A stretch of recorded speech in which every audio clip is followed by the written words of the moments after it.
All right, all right. It's another Saturday night. Another Saturday night. Shoot the breeze. Let me. All right.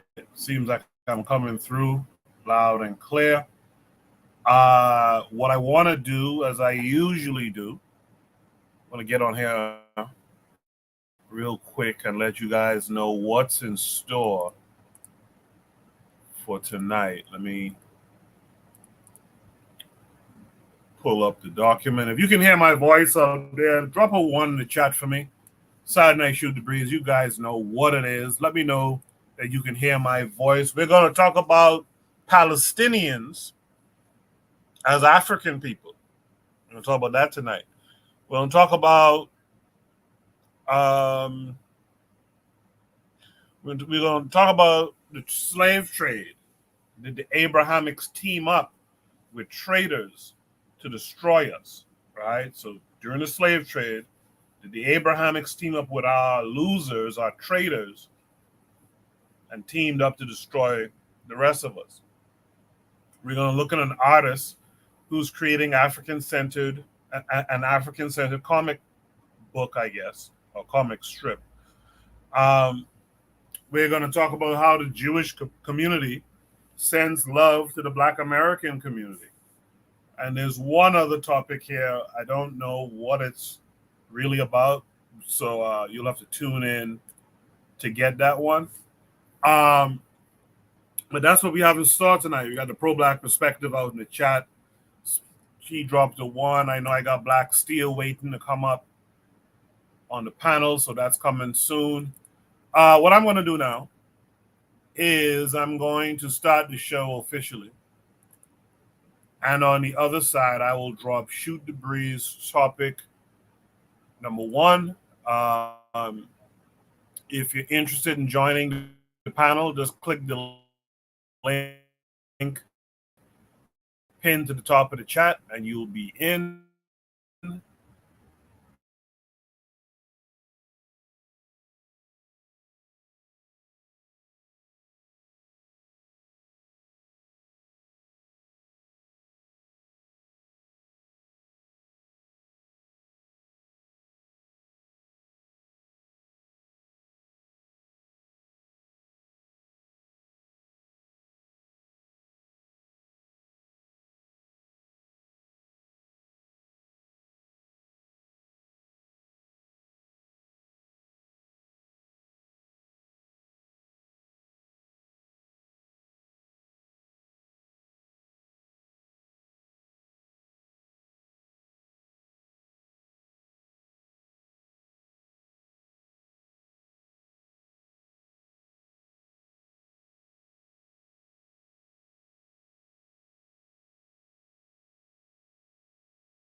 And we're back. I see Trigger Happy in the chat says he couldn't hear anything. You guys drop a two if you also couldn't hear anything during the intro. I don't know why.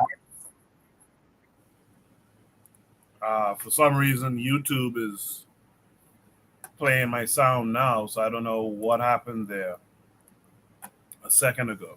But make sure you tune into all the shows on KWAZ Radio. There's Brother Bakari, who was on earlier. There's Oni, who was on earlier, the Pro Black Perspective. There's Considerate Cheek, Realm in the Bush. All of those folks were on recently. There's the Forecast, who's always on. You can catch him a couple times a week, right? So make sure you guys are tuning in to all of those shows. We're still waiting to hear back from Harsh Raleigh Podcast as to what's going on with their show. But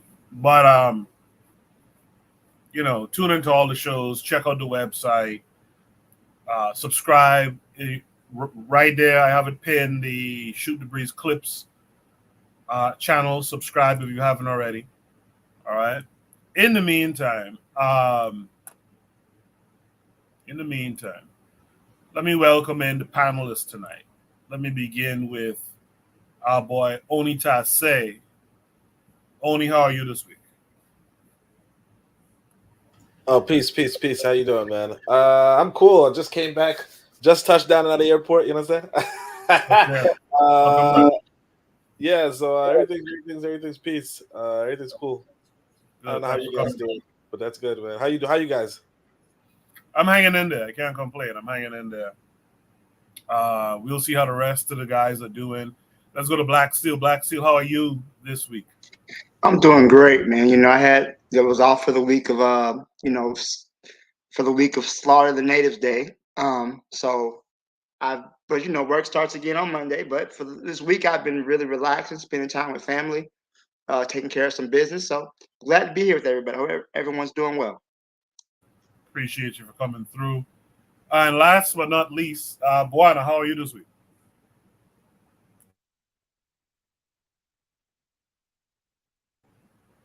Yeah, Buana, we can't hear you if you're speaking.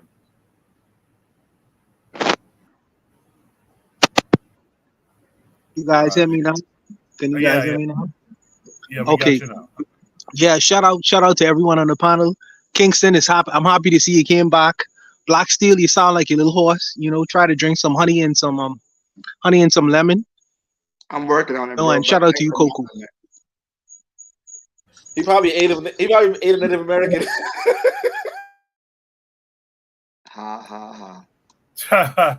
Appreciate that, everyone. Thanks for coming through. Without further ado, man, I'm going to drop Shoot the Breeze topic number 1 tonight.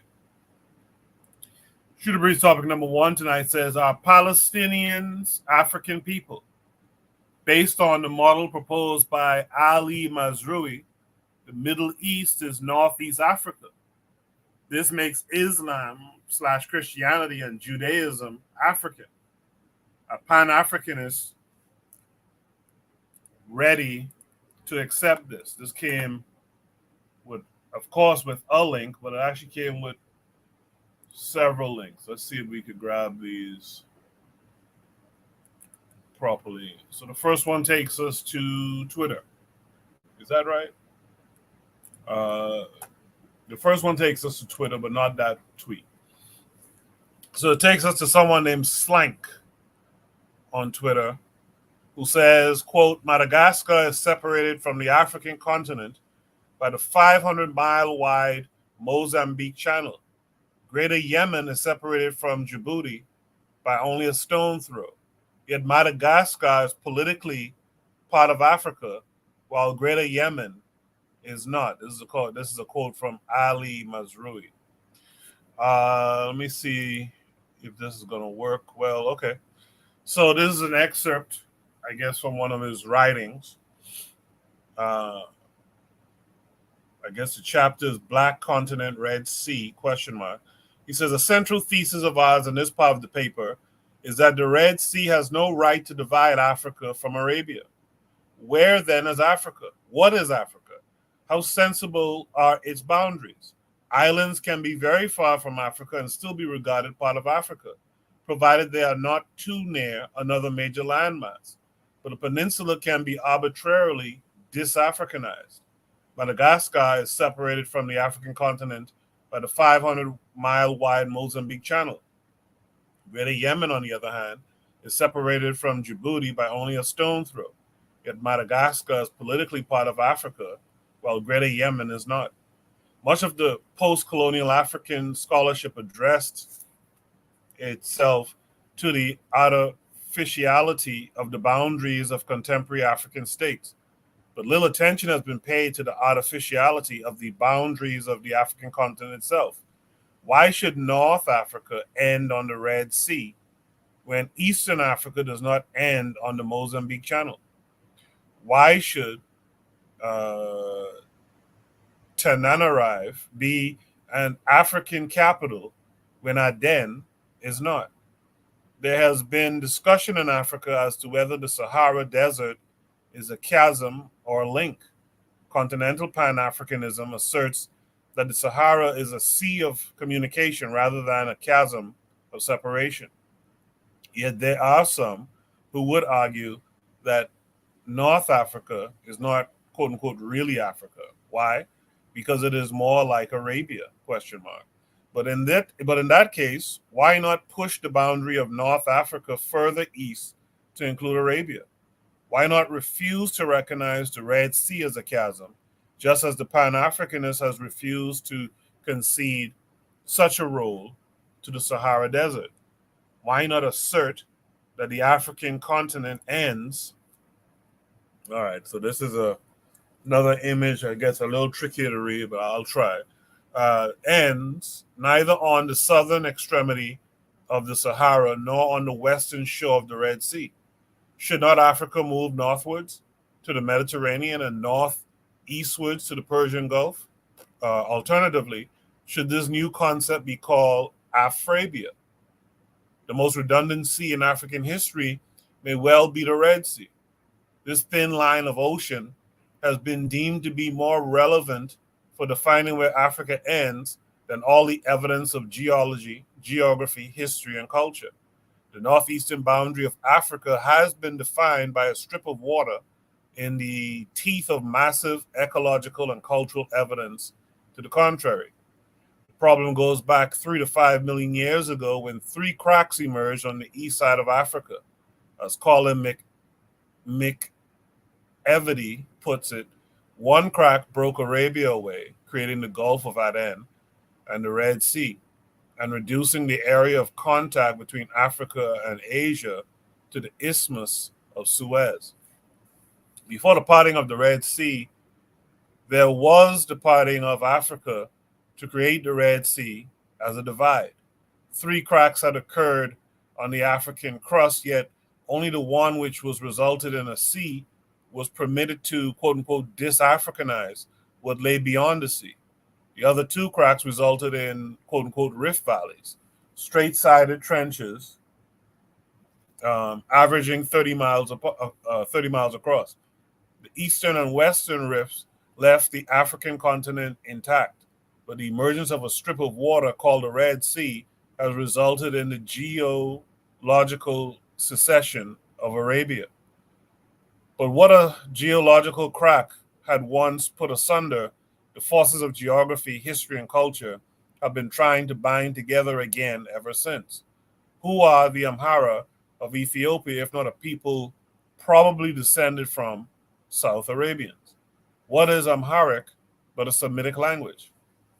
What is a Semitic language if not a branch of the Afro-Asian family of languages? Was the Semitic parental language born in Africa, then crossed the Red Sea? Or was it from the Arabian Peninsula originally, and then descended upon such people as the Amhara, Tigray, and Hausa in Africa? How much of a bridge between Arabia and Africa are the Somali?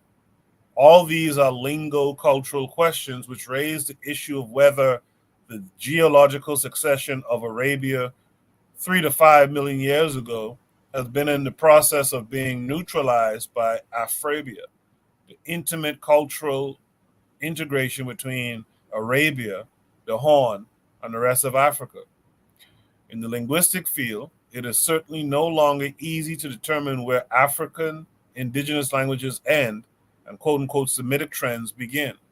There was a time when both Hamites and Semites were regarded as basically alien to Africa. In due course, Hamites were regarded as a fictitious category. and the people represented by the term, like the Tutsi, accepted as indisputably African. What about the Semites? They have undoubtedly existed in world history, but are they quote unquote Africans who crossed the Red Sea like Moses on the run from the Pharaoh? Or are the Semites originally quote unquote Arabians who penetrated Africa? These agonizing problems of identity would be partially solved overnight if the Arabian Peninsula was part and parcel of Africa, or if a new solidarity of Afrabia took root. Thanks to who posted this for making me have to do all that damn reading. But at the same time, this came with another link. So let me get right to it. This one takes us to Oyin. Is Oyin that Nigerian Bahamian sister? I can't remember her name. There's a Nigerian Bahamian sister who's a lawyer, apparently, who's always on Twitter antagonizing a group of black people. So Oyin tweets at Dr. Umar Johnson, you know nothing and woefully ignorant. Palestinians are African. The history and geography of the Levant is closely tied to Africa. You cannot self-proclaim to be Pan-African if you're not inclusive of Palestinians. The African struggle includes Palestinians. And this was a retweet of Umar, I'm sure, ranting here. Let me play it, and then we'll look at the last link, and then we'll discuss it all. I've been getting harassed by Palestinians all over my posts, all in my inbox. I want to say this to the Palestinians. I have no gripe with you. I have no issue with you. But it is very arrogant for you. I did not disrespect you or your people. I wished y'all well in your struggle against white supremacy. I wish the Palestinians well in their struggle against white supremacy, but I'm not taking attention off of the African struggle to pay attention to your struggle. Y'all sent me a meme, a little video of a Palestinian. He showed the picture of 3 paintings that was created by a few Palestinians during the Black Lives Matter era. And to those Palestinian young men and women who painted those murals on behalf of African people, if you were sincere in what you did, I thank you. But I gotta be very clear about something. You understand? You're not dealing with a fool. You're dealing with a very deep, critical thinker. Just because you painted a mural doesn't mean you give a damn about black people. I can show you murals painted by white people. I can show you statues built by white people. I can show you buildings erected by white people. I can show you institutions created by white people who didn't give a damn about black people. So I want to make sure we understand this, my Palestinian family. Just because a couple of Palestinians painted a couple of murals does not mean the Palestinian people stands with black people. Palestine is a nation state with a government.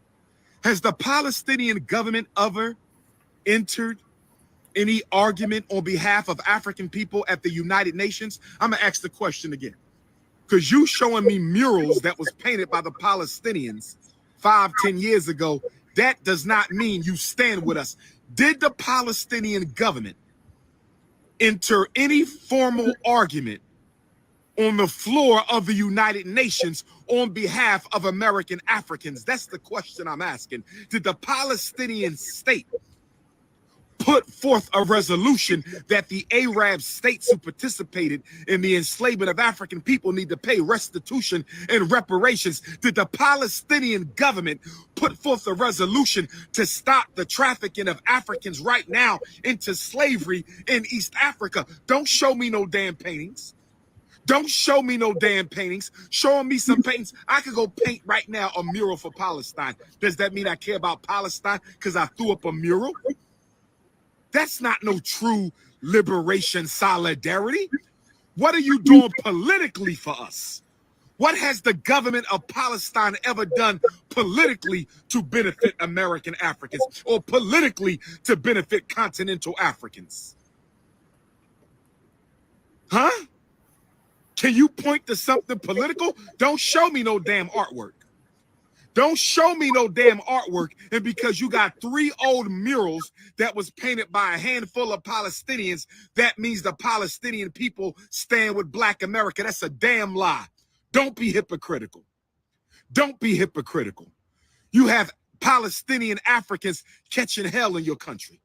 You have Palestinian Africans catching hell in your country. Absolutely. So there's one more link to this that takes us to the Discord, actually. On the Discord, there was this image posted along with this prompt from Cam Giverse. Shout out to Cam Giverse, who was with us last week, actually.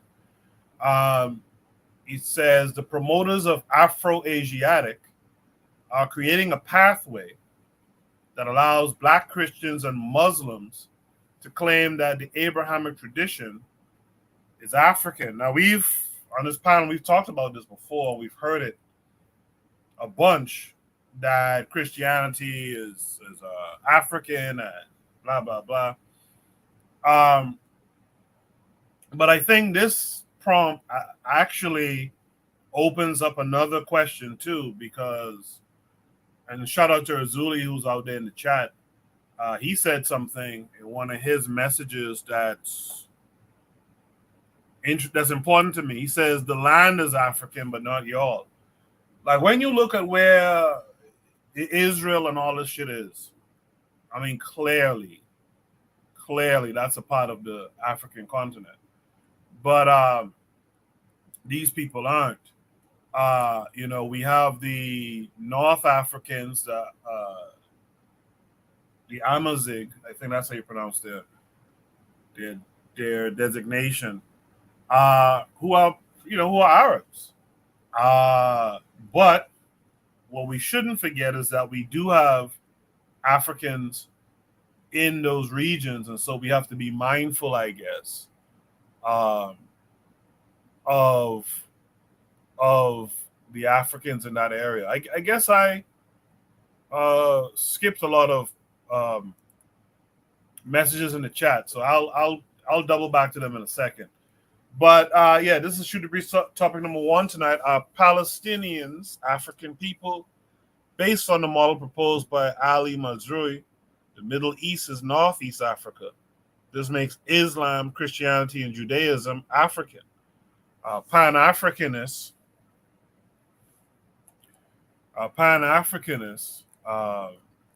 ready to accept this. So let me start with Black Steel tonight. Black Steel, what say you to this prompt, or what we just read through a few minutes ago?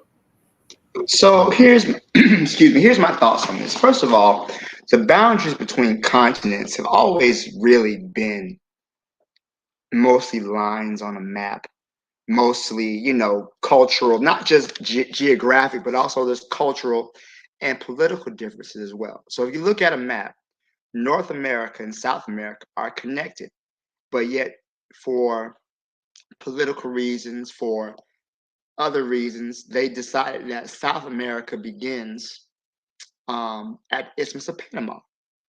And there was a point in history where Panama was actually a part of Colombia.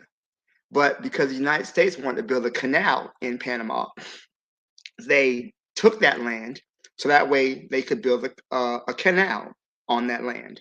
So a country was created, a boundary was created to justify political ends.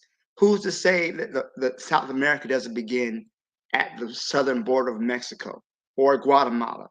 Who geographically, the islands of the Caribbean are considered to be a part of North America because they're close to North America. But yet, for some reason, Trinidad and Tobago are a part of South America because they're closer.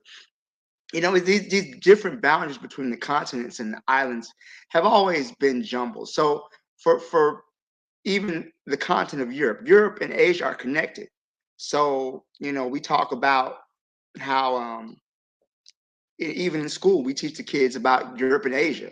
But when I was growing up, it was just one continent, Eurasia. Who decided that Europe ended where the Ural Mountains began and that's where Asia ends? So from a political standpoint, Africa has always ended at the Sinai Peninsula, the Red Sea. I certainly understand the geographic and how it works as far as considering to be a part of the African continent, but I don't feel, at least as far as my understanding, the Palestinians are African people. They are Arab people. They've always identified with Arab people. And in fact, I would go back even further. I would say the Palestinians are the direct descendants of the original inhabitants of the of Canaan, of Palestine. They were the original Canaanites. So these are people who were present in the land when the Romans took over, when the Assyrians and the Babylonians were all in this land. They converted to Islam, they converted to Christianity, some of them, and they've been there. So we understand when the Romans destroyed the temple in 70 AD, they took the people from out of Jerusalem. They didn't take everybody. There was a good amount of people who were still there in the land. So I don't feel that these people are African people. I don't necessarily agree with this model proposed by Ali Marouzi. Not to say he's wrong, but I think there's a lot of history that shows that these people, not only are they not African, but many of them are hostile towards African people. Many of these Arabs that came into North Africa, they did everything possible to eradicate and subjugate the people who were already living there. So we see there were already people who were living in this area. They were already black people, dark-skinned Africans, not these Arabs. So when I look at this situation like this, I don't really think the idea that these people are African. And this desire to claim the Abrahamic religions as African, it's a weird thing to me. Why do you want to claim these religions that hate you so badly? Christianity has done so much harm towards African people. Islam has done so much harm. Why do you want to claim these religions just because they happen to be in a geographical area close to what you believe in? So even Judaism itself, Judaism doesn't come about in history until after the fall of Jerusalem to King Nebuchadnezzar. Even before that, the ancient Hebrews worshiped multiple gods. They believed in more than one God. We don't really get Judaism until we see the so-called Jews return back from the Babylonian captivity. But I'm sorry, I'm getting on a tangent here. I just don't understand this need to claim these religions as our own when these religions have been so detrimental to us. Even if they originated on a landmass that could be considered Africa at some point in history, even though it wasn't populated by Africans. That's a weird reach to me. Like, why is it you want to claim these so badly when these religions have has dehumanized you and provided justification for your enslavement? So I've spoken long enough. I'll let some of the other brothers speak, but thank you for Koku. No, thanks for that, Black Seal. In the chat, let me shout out Afro Native World, KW Don 7, and Azuli. I think I shouted him out earlier, and Del J. Let me shout you guys out first. In the chat, Del J said that John Henry Clark says no such thing as the Middle East. It's Western Asia. Earlier, Afro-Native World said Ethiopia and the Origin of Civilization, Part 1 by John G. Jackson, 1939, spoke of Ethiopians inhabiting all those lands in the ancient days, India, Arabia, including Palestine. In the chat, Oni, from the pro-Black perspective, he said, such a crazy premise, if I remember correctly, to this prompt. With that said, let me ask Oni. Oni, what say you to all of it? Yeah, this is why don't nobody take a lot of black folks seriously. I mean, I don't know if this is a black person, but this is why a lot of people don't take black people seriously. Here's the problem, right? I mean, here's the problem. He says, why don't we call this place Africa? Call it Africa. Just call it. Just call it Africa. Now what? That doesn't change that the people there are clearly not Africans. And I mean, and I think Arzuli, I'm surprised I'm agreeing with Arzuli and Black Steel today. You know, something wrong. Something wrong. But Arzuli was like, hey, you know, the land is African, but the people aren't. And that's the thing that we got to realize. It's like the Afrikaners. You know, the Afrikaners are Afrikaners African people? No. Are they in Africa? Absolutely. You know, and I'm not even saying that Palestine is Africa, but you know, as Afro Native World pointed out, once upon a time, Africa, as we know it, was called Western Ethiopia, and India and them were called Eastern Ethiopia. You know, and a lot of the world was, you know, African African descent. Even to the point where you know you have this whole place called the Melanesian Islands, which nobody really talks about, but they're all just heavily melanated people. Some people believe in descended from ancient Africans. You know, at one point, Africans were a more global people, but there was that pushback. And that pushback, I'm not going to say that the Palestinians are the indigenous people, because how are they going to be indigenous people if it was all once African, right? But the pushback came from the Eurasian people, the Aryan invaders, the quote unquote Semites. And that's the thing that I don't even understand what this guy is, what this quote unquote scholar is doing. Anybody could tell you who the Hamites are, because it's said in the few books that refer to the Hamites tell you who the Hamites are. They say they're the Ethiopians, the Egyptians, and the Phoenicians. No. I think I say the Canaanites actually. But the point being, you. Oh, in fact, and the thing is that the Canaanites are only added there in that description. This is from the Torah, if you will. The Canaanites are probably only added there because the reason why essentially the Canaanites get cursed in the story of Noah, they get cursed to serve the Israelites, you know. And so who knows if they were even Hamites, or if the story was fictionalized just to justify the subjugation of the Canaanites. You understand? In this story of the Israelites put out as they had learned it. But the Hamites, you know, clearly the Egyptians and the Ethiopians, and we all know those are African people. But yeah, the point being that, one, you can't call somebody African just because they're in Africa, and two, you could always, if you want to, you can call Europe Africa. You know, Europe and America are only Europe and Africa are only separated by 8.1 miles, 13 kilometers, the Strait of Gibraltar. You can say, hey, you know what? Europe is closer than Madagascar, therefore Europe is Africa. You can say something stupid like that. Nobody's stopping you. But you have to come to terms with the reason why people will call one place Africa and one place Europe and one place Asia is because one place has Africans, one place has Europeans, and one place has Asians. And the reality is this: the Palestinians are not African people. So we say, you know what? It's not Africa. And if the day comes when African people take over, you know, freaking like for instance, when they took over Southern Europe and when they took over, you could call it whatever it is you want to. Right? Just like how these white people, they call South Africa Europe or some shit, or whatever they call South Africa, right? Or just like these Arabs call North Africa, whatever they want to call it, right? Where you have the authority and the ability and the power and the influence, you can call it whatever you want to call it. But at this point in time, you then looking at the map and saying, well, you know what? It's connected, so therefore, shut the fuck up. You know what I'm saying? Just shut the fuck up. That's all I'm gonna say. Only before you go, is North Africa lost to African people? There's no place is lost.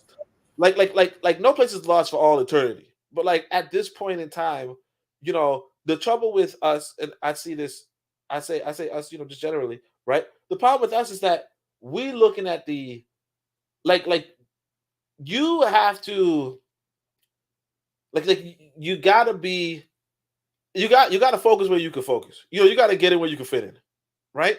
And the trouble is that, you know, it's like I think it's a Brother Harsh Reality podcast who would tell us, you know, a lot of brothers are playing Risk when it comes to African history. They're saying, you know, if we just do this, we do that, we can take this, we can. You can't do that shit. When I went to like you asked me how many battle stations did I take over, or how many military bases did I take over, or how much power did I disrupt while I was in Africa? Not a damn thing. You know what I'm saying? Like in order to take over North Africa, you're going to need a really you're not only going to need a powerful military, right?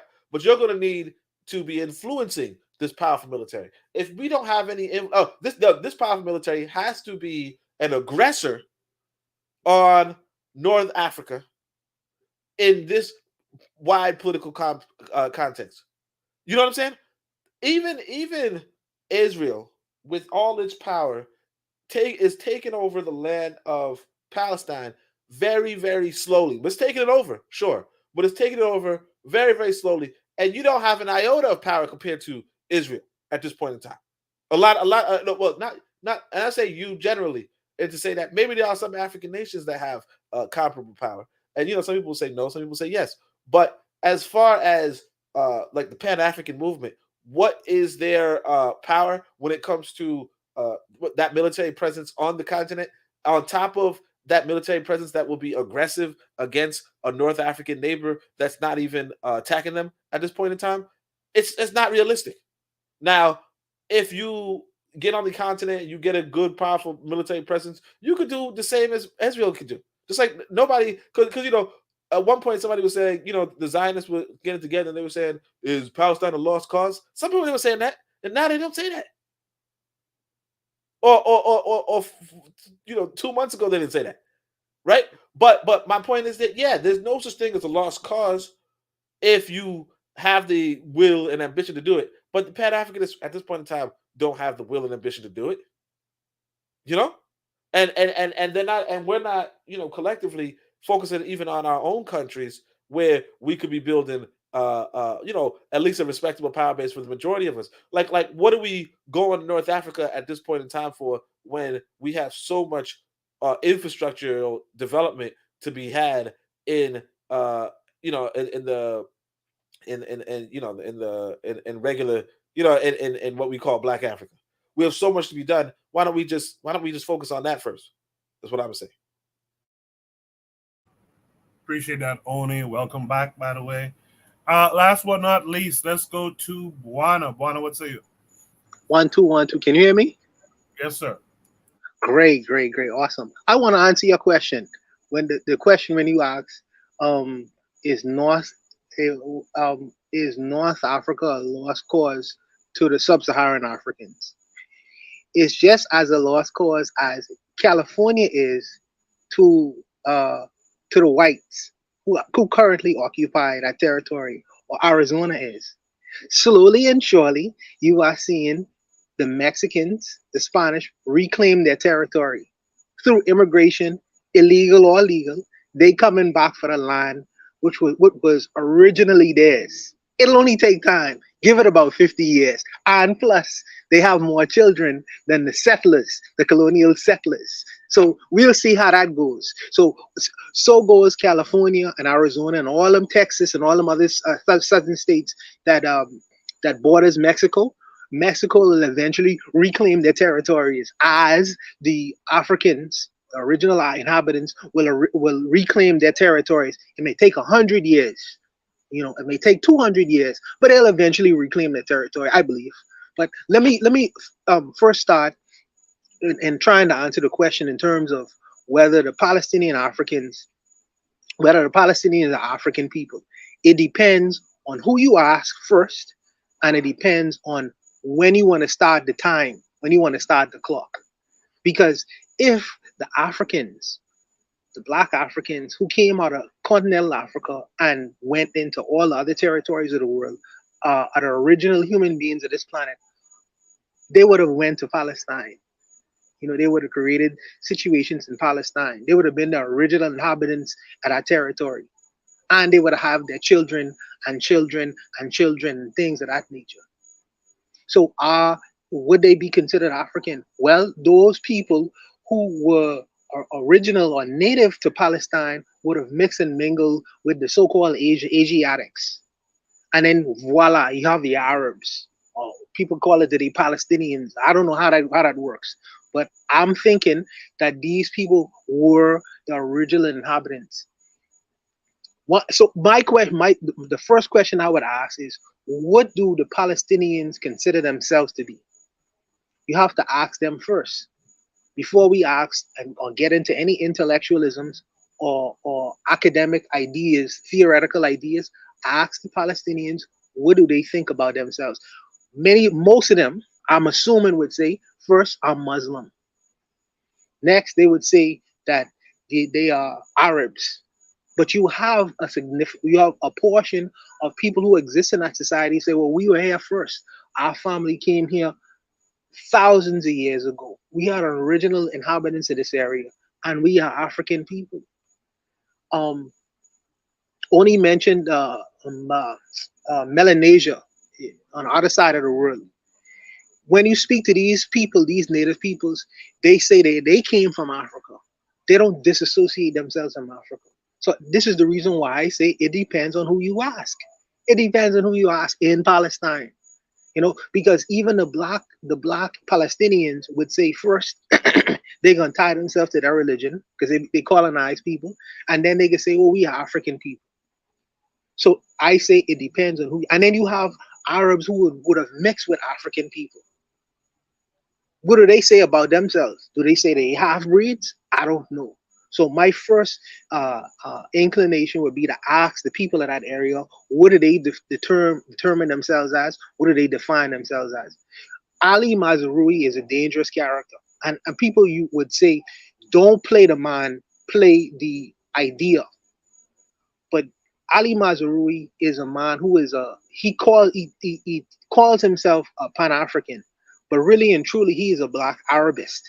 He's a black Arabist. And him and John Henry Clark had issues. John Henry Clark, when he was alive, will tell you that Ali Mazrui likes to put a Muslim or Arabic spin in terms of African civilizations. And he likes to put the Arabia and the Muslims front and center in terms of Africa becoming a civilized nation. They had big issues with one another. And you have to be careful with the authors of these kinds of writings. In this particular instance, I like to play the idea. I like to play what people actually believe. But in this instance, I have to take a look at the author himself, because he has interest in espousing the ideas he espouses. He has interests, his own particular interests and biases in the reasons why he would say a particular thing. But for me personally, I would ask the Palestinians, what do they think about themselves? And by and large, you're gonna hear them say that they are Muslims and they are Arabs. But there will be a large grouping of people who can claim the land of Palestine as their own, and they have a right to do so because their families have been there probably longer than the Arabs. And also they're gonna say that they are African people. So that's something that we have to contend with. But I'll stop there. I appreciate that. One, I have a question for all of you at the end, but let's welcome in the meantime, let's welcome in our boy, Real Black Gentleman, RBG. How are you this week? I'm doing good. All right. RBG, you heard everything everyone had to say. What say you? Well, I mean, I guess, do I have an echo? Okay, I'm good. When we say that we're African, now black people, you know what I'm saying, who we're running under the assumption, have a synonymousness with Africa and African people. You know what I'm saying? We say that. Now, we can argue about the name, and was there a relatively indigenous name of our black folks on the continent? You know what I'm saying? You might say Bantu, or there's all kinds of, you know what I'm saying. But I don't think it's really a hard thing for me. It's like I get it that black folks, you know what I'm saying, with naps. Again, the way that the people look. We don't say nappy hair enough. You know what I'm saying? Black people with nappy hair ran up and down from Algeria to, you know what I'm saying, the Cape and all across. So we know that. And then there's people like that who were outside of it, but predominantly black folks was in. I mean, let's just say we know that until basically, you know what I'm saying, for all of basically extended history minus, you know what I'm saying, a couple, you know, several thousand years, you know what I'm saying, the whole continent, you know what I'm saying, Hannibal was, you know what I'm saying, was a brother, you know what I'm saying.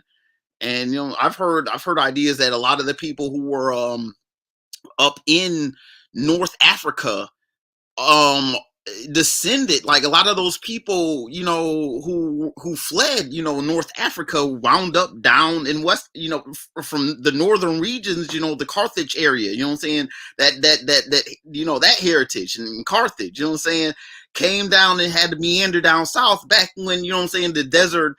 It's like, you know, when we say the desert is the desert, it wasn't like back in the time of like Kemet and shit, it wasn't that bad. It was still rough, and it was on its way to being now, but there was a bit more tending to things. If you grow, you know, agriculture, you can you know, do a little bit of the fraying against, you know, the desert. You can influence the climate, you know, in a micro kind of sense, in a localized area.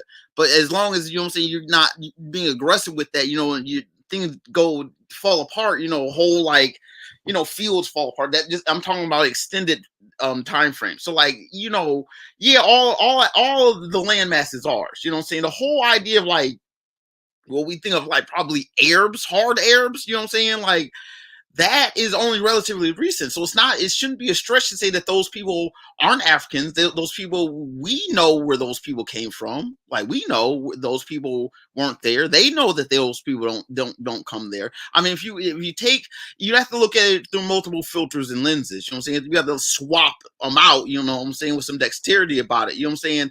Yes, it's the religion of Islam isn't indigenous to Africa. We know that, but neither are some of the peoples. But although some of the peoples came in, some of the peoples mingled in, you know what I'm saying? Women get snatched up and babies is born and they become half and halfish, you know what I'm saying? Then they become more of like the father, more like, you know what I'm saying, the other than they do of like, you know what I'm saying, their original. That's just, it's something that is not an instantaneous thing. So, I mean, people in Tunisia, they can be sitting here and born, you know what I'm saying, over 50 generations literally in Africa. But I mean, you know, one of these things is not like the other. It's just, it is what it is. I mean, you know, as far as like, you know, the whole idea of ever having the whole continent back, I mean, that goes back to the whole idea if we ever had it in the first place, which is ostensible because it's like, well, from a perspective of not really active being contended from, yeah, but like now that, you know what I'm saying, the top third of Africa is basically out of African, you know, people that who have nappy hair and, you know what I'm saying, who have characteristics of the people who kind of been there longer than these other peoples. Yeah. Yeah, I mean, it's going to take a minute. Cause I mean, you know, I mean, the whole idea of having everyone join in with African causes, like is Palestinian Africa. I mean, hell, is Saudi Arabia Africa? You know what I'm saying? You know, at this point, the shit gets mundane, yo. I mean, like, well, it's right there across the ocean. I mean, you know, the peoples have their claim and they assertiveness about what it is. I mean, it is. If I left the house, if I move out of a house, I can't go back and say, well, that was my house. I done left all effect out of it. For whatever reason, I absconded it. You know what I'm saying? For whatever reason, I can't go back to the house I grew up in as a child and say, well, that's my house. And walk up in the house, like, and go on sleeping in the bed and just like, well, whatever, it don't matter, just my house. You know, it's you know what I'm saying? Like, in order to do that, you know what I'm saying, it would take a true land mass from the geography that we is to do all those things. It won't happen overnight. I mean, I think it's kind of foolish to even try to make the arguments about it. I mean, they're not going to do anything about it. I mean, I don't think it's a big, we know what, I mean, are we like second guessing what African is? Like, I'm an African, like, yo, like people, you know what I'm saying, whether they say it in English or French or in Spanish, you know what I'm saying, Africa, you know what I'm saying, well, it is what it is. You know what we are when we say it. It's approximate enough when we say it. I mean, so we know what we is. So why are we getting caught up in the tautology? You know what I'm saying? Like, we can't get caught up in the tautology of all of this. Like, we can't be like, you know, philosophical about this. It's like, we know who we are. Like, and we know that they aren't who we are. So like, why is this even a big deal? Yeah, so I want to answer that. I want to answer that very same thing. Coco, could you go back to Oni's statement just now in terms of he doesn't think we are confused about whether a person is African or not? I want to address that for a minute because there is grand confusion, and I can explain it why. Because Okay, go you ahead. have this into for you specifically, RBG. This is really for that statement. Yeah. You have people like Elon Musk who's going around claiming. I think he's claiming he's African American. He's claiming he is African American. Then you have some Sudanese brothers who they say that they African, they really Arabs, and some of them really legitimately are. Some of them legitimately are. They are mixed between Arabs and African, but they are so Arabized that they have now taken out the African perspective of themselves. Also, in this 21st century, you have black people who look like they from the deepest part of Congo, calling themselves Indian, calling themselves Hebrews, calling themselves all manner of things outside of being so-called sub-Saharan African, even though the DNA speaks to something completely different. So there's grand confusion over that specific term because, as you mentioned today, RBG, you said you mentioned the term nappy head. Yeah. That goes back to the idea that many people only believe that you are African if you are sub-Saharan African, because you have people in Ethiopia who don't have nappy hair, brother. You have people in Sudan who don't have nappy hair, they black as black and blue. You have people in Nubia who have blacker than the blackest night, but they don't necessarily have nappy hair. So I'm saying that there's grand confusion over the term African. Don't believe that it isn't, brother. Because you may have some clarity, but many people are very confused. Oh yeah. Go ahead, brother. I mean, I'm sorry for interrupting you. Yeah. I'm sorry. I guess it's like, it's like, I don't want to speak too long because I mean, all of this is protracted. All of this is extremely protracted and in slow motion. So like, you know what I'm saying? We know that there's generations upon generation, and even I can kind of break it down to a more recent sense because I mean, the natural communications, mass media communications allow people to be projected and be you'll see imagery and you'll be that points to something in your environment that will describe you as something, and without you being critical. I mean, if I can be a Tunisian and they'll talk Africa, you know what I'm saying, like and it's like you'll sit back and say it's like and you'll unconscious because the continent is identified as African for through, what I'm saying, it's complex. I know that as far as like people who are born, let's say these Chinese babies that come in, these Blasians that some people call them in. I mean, look, to me, I always recognize like gradations. And like, there's like what's really good, a couple shades off of, you know what I'm saying? And like, it's just degrees of like offness. You know what I'm saying? I get it's like the clearly the I would if I have to say it, I'm just gonna say it, but Lord knows don't just bite at me out of context. Like hell, the Arabs are more African than the Boers, but Lord knows I understand that it's like I said, 50 generations of Arabs versus like 20 of the Boers. You see what I'm getting at? It's like I get it, even though there's 100,000 generations. You know what I'm saying? Don't snap on the context. You know what I'm saying? I get it, and I know that for anyone who would do that, uses it through another lens. They don't use. They'll try to say that it's, I don't know.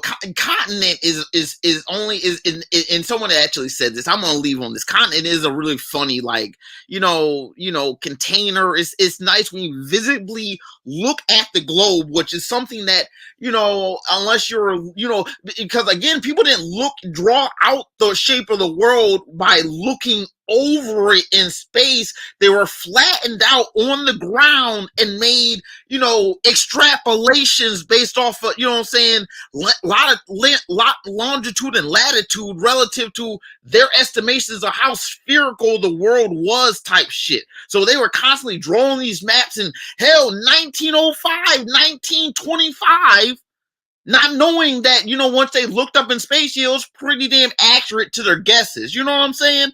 So it's like I get that. Like containing the world when you look at it physically on a map, yeah, but look, I mean, naturally, like Oni said, you can't look at it like that, like Risk.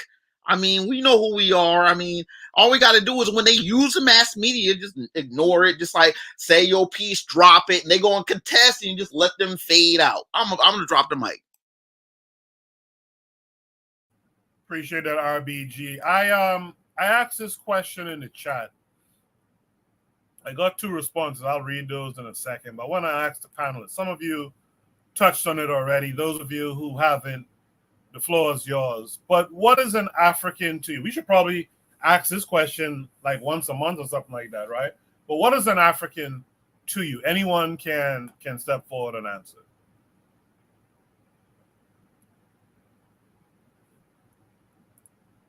I'll go since nobody wants to go. For me, African relates to psychology. It relates to culture. It relates to the fact that I believe that I'm an original, and everything coming after me is a copy of it. You know, it relates to the fact that I am the father, I am the beginner, the author. You know, it relates to Homo sapiens sapien, the thinking human being. I am the first. I am the first. This is what I relate my Africanity to. You know, I relate my Africanness to the fact that I have a responsibility to the planet that I exist on, to fight the people who would seek to destroy it because the land was given to me. All of it. All of it. not just the continent of Africa, but all of it, because I was here first. So culture, psychology, all of these things, you know, by design, you know, I am here. I am the originator. I am the omega. You know, I'm the beginning and the end. You know, so I align my Africanity and the idea of that to that concept and that idea. And I have weird children around here doing a bunch of madness, but it's for me. It's a responsibility for me, people like myself, people with my hue, to set things in order. To set things in order, because as the originator of this planet, the author of this planet, the author of civilization, we have to get things in order. You know, we are tasked with that responsibility. You know, as the oldest people here on the planet, is in our genes and DNA.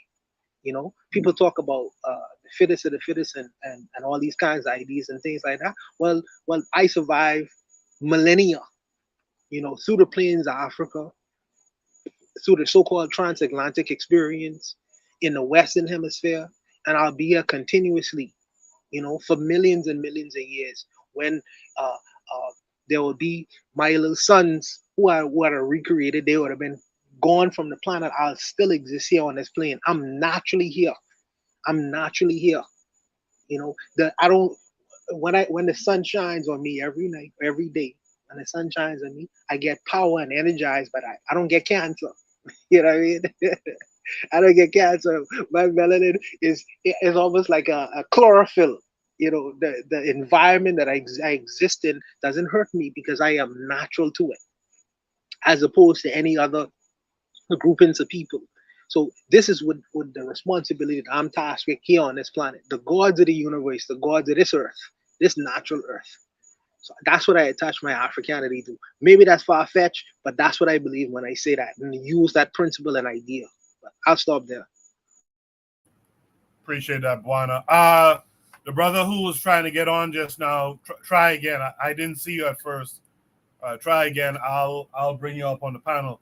Does anyone else want to answer the question? All right, yeah. So I could jump in. Go ahead, so I wrote inside of my book of Power.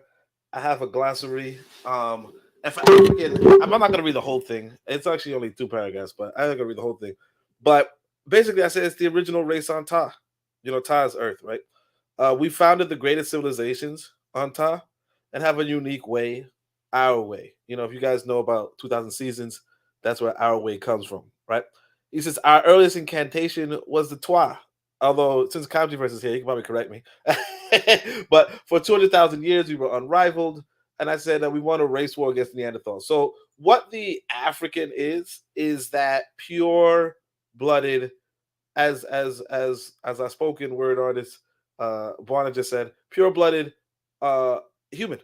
You know, original human, the original person, the original phenotype. And again, like I said, you know, the phenotype might have changed from, some people speculate that the Twa or the some people say the Grito or what have you are what the original humans might have looked like. I don't know. But what I'm saying is that we as African people, that's who we are. You know, other people are very likely either mixed with Neanderthals or Denisovans. You know, just a different species altogether. But we are the pure original Homo sapien on this planet, Homo sapien sapien, if you will. And that's where the big distinction comes from. Um, and I don't think anybody. And as far as the debate on, well, who's Neanderthal? I mean, who's African versus who's not African, and so on and so forth. We have to come to terms with that. There's a difference between ethnicity, nationality, and race. And so when I'm talking about African, I'm talking about race. You know, but of course, you know, if you're saying by nationality, for instance, like for instance, my nationality would be uh, American. You know what I mean? My race, obviously African, and if you were to say my ethnicity, you might even say Jamaican. You understand? So that's where that all comes in. That's all I'm gonna say. Thanks. Appreciate it. Before I bring in the new panelists, does anyone else want to answer that question that Juana and Oni tackled? All right. Before I bring in the new panelists, let me just go back to the question I asked. So in the chat, when I asked the question, Trigger Happy said, an African to me equals black. That's what I always say too. Camden says it like that too. Black equals African. He says an African has similar worldview, similar linguistic origins, and very similar spiritual or culture. I think the Happy River Valley and that continuum, in my opinion, answers this. Afro Native World answered the question as well. He said, to me, African equals black in the diaspora and continent. Big no to continentalism. Haiti or Haiti is more African than Morocco, which Trigger Happy 262 Plus agreed. Shout out to Anthony McPhail. He says the original concept of Pan-African, meaning all people of African descent, i.e. black people, has been co-opted by the concept of continentalism. So shout out to Anthony. You're welcome to join the panel anytime you want. The link is pinned to the top of the chat. Let's welcome in the brother Camji verse this week. 2 weeks in a row. Camji verse, how are you this week? It was good. It's good to see the post that I know sparked a lot of debate. But if you could refresh me, like how far have we gotten so far, like with respect to the post that I made in the conversation? That's a good one. The conversation has covered several things. I'll put up the original prompt so you'll get an idea what it was we were actually discussing. Yeah. We've covered a few different things. In the meantime, you could tell us what are your thoughts on what an African actually is. I think the African, I would say that a black person is an African, but at the same time, like I do have a post that I'm getting ready to share, a live premiere, and it like basically goes over what Cheikh Diop meant when he used neg to classify the ancient Egyptian population. And for those who are familiar with African Center linguistics, Egyptian neg was like the original title, formulated by Theophile Obenga in an extension of what Cheikh Anta Diop classified as Paleo-African or Paleo-African. And blackness in that context, in the Diopian context, represents the full phenotypic diversity of the African continent. So it wouldn't necessarily be like a bifurcation between North African and so-called Sub-Saharan African, right? Because even if we go into what it means to be North African, like the 23rd parallel, which is, the extent of the Tropic of Cancer, actually sits in southern Egypt and Nubia. And that's technically North Africa, but that would also be tropical Africa. So you could find some nuance even among the Berber or the Amaziga population in the Siwa area of Egypt. You find Berbers who are, genetically more so related to inner African, West and Central African populations than they are to Northern African populations. So like the concept of black in continentalism can go a lot of ways, because if we were to take it in a Martin Delaneyite or a Delanian context, blackness would be continentalism, because the idea for black empowerment, for Pan-African nationalism, would be to subsume the entire continent. And that's also a Garveyite perspective. So I'm not necessarily one who would leave a state or two to foreigners, Eurasians, Amu, but also at the same time, like if we're about like what we say we are about, then not only should we take the entire continent, but we should even extend, our realm of influence to the diaspora. So like I guess I wouldn't necessarily fit in either or category, but like the nuance and the context would basically make me discern, which one that I would go with. So the original prompt was about Palestinians being African people based on what this model proposed by Ali Mazrui, right? That the Middle East is just Northeast Africa. How Yeah. would you deal with these designations of what is Africa versus what is an African? You touched on what an African is, but let's talk about what is Africa from what isn't Africa. What say you? Well, I mean, I always go back to linguistics, in my anthropological analysis, because it's the strongest field of anthropology when it's done correctly, methodologically, genetics being the weakest field.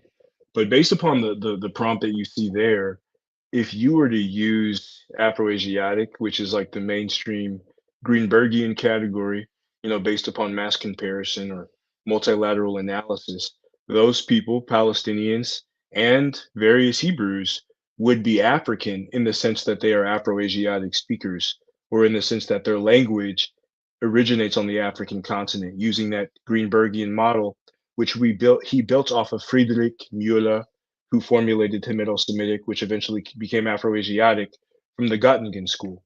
So that'd be the mainstream linguistic context. But African-centered scholars, they actually don't see a genetic relationship, meaning diachronic or historical in linguistics, between the so-called ancient Egyptian language and the Semitic language. The different features, on the morphological or the word structure or the phonological level, which is the word sound, they don't necessarily match between Coptic and any of the Semitic languages, and they would be borrowed in the sense that you may have loan words here and there, but they don't necessarily come from the same root. So if I were to use an Obangan or Ethiopian analysis, they would not be African. They would be, Amu and Eurasian primarily. With respect to certain, minority levels of admixture or of interaction between Africans and Palestinians, some of them may have Black ancestry. But if I were to use an African-centered approach, I would have to consider them within the zone of confluence, separate from the African continent. I have I have a question. I have a question. Two questions really, for Cam Verse, because he just made two definitions, made two statements that I feel is very important, not necessarily to gloss over. He said that in the field of what he was talking about, I can't remember exactly what it is. He said that genealogy is the weakest and linguistics is the strongest. I want him to go further into that, explaining that, expand on that a little bit more. And I also would, I try to take over the show. I also would like him to give us his thoughts on Ali Mazrui and why. Well, give us his thoughts on Ali Mazrui. Those two things that I'd really want him to answer if he could. Ali Mazuri, I don't know if I'm pronouncing that right. He gave some good scholarship. He was certainly, like, he had a polemic in the defense of Islam, and he saw himself as a African Muslim, and I do believe that he represented himself as a member of the Arab world or as a part of the Afrasian world. And I think that he comes from a tradition that we speak about in terms of those who are the advocates of an Afro-Asiatic relationship or an Afro-Asiatic union. It's a classic case of that type of scholarship. So, to a certain degree, there may be certain things that he may be useful for, especially when it comes to the identification of, like, say, the Natufians, who would be seen as the predecessors of the population that developed agriculture in the Levant, first of all, right? In that sense, in terms of affirming, like, Black Athena type of consciousness, where you can say that within the zone of confluence of Western Asia, that the Greeks pulled from to build their civilization, there were certain African people in that environment. Now, with that said, when you're dealing with genetics, to answer your other questions, genetics is highly speculative. There's sampling bias in genetics. The sampling bias is against African populations, and it's in favor of Eurasian, particularly European populations. There's classification bias in that the majority of the genetic markers are classified as European, even though the majority of the genetic diversity is African. There's methodological problems with principal component analysis, which is basically a methodology used by geneticists to simplify complicated data sets and allow, a facilitated explanation behind the different commonalities interregionally of different populations. And there's room for error. There's a big margin of error when you're using those types of eigenvectors and eigenvalues in the matrix mathematics of principal component analysis. And because genetics basically pulls from linguistic research, even though the majority of the linguistic research that it pulls from isn't necessarily scientific, it's based upon, a problem called mass comparison or multilateral comparative analysis that more so can conduct a survey of related languages using a methodology called glottochronology and lexicostatistics.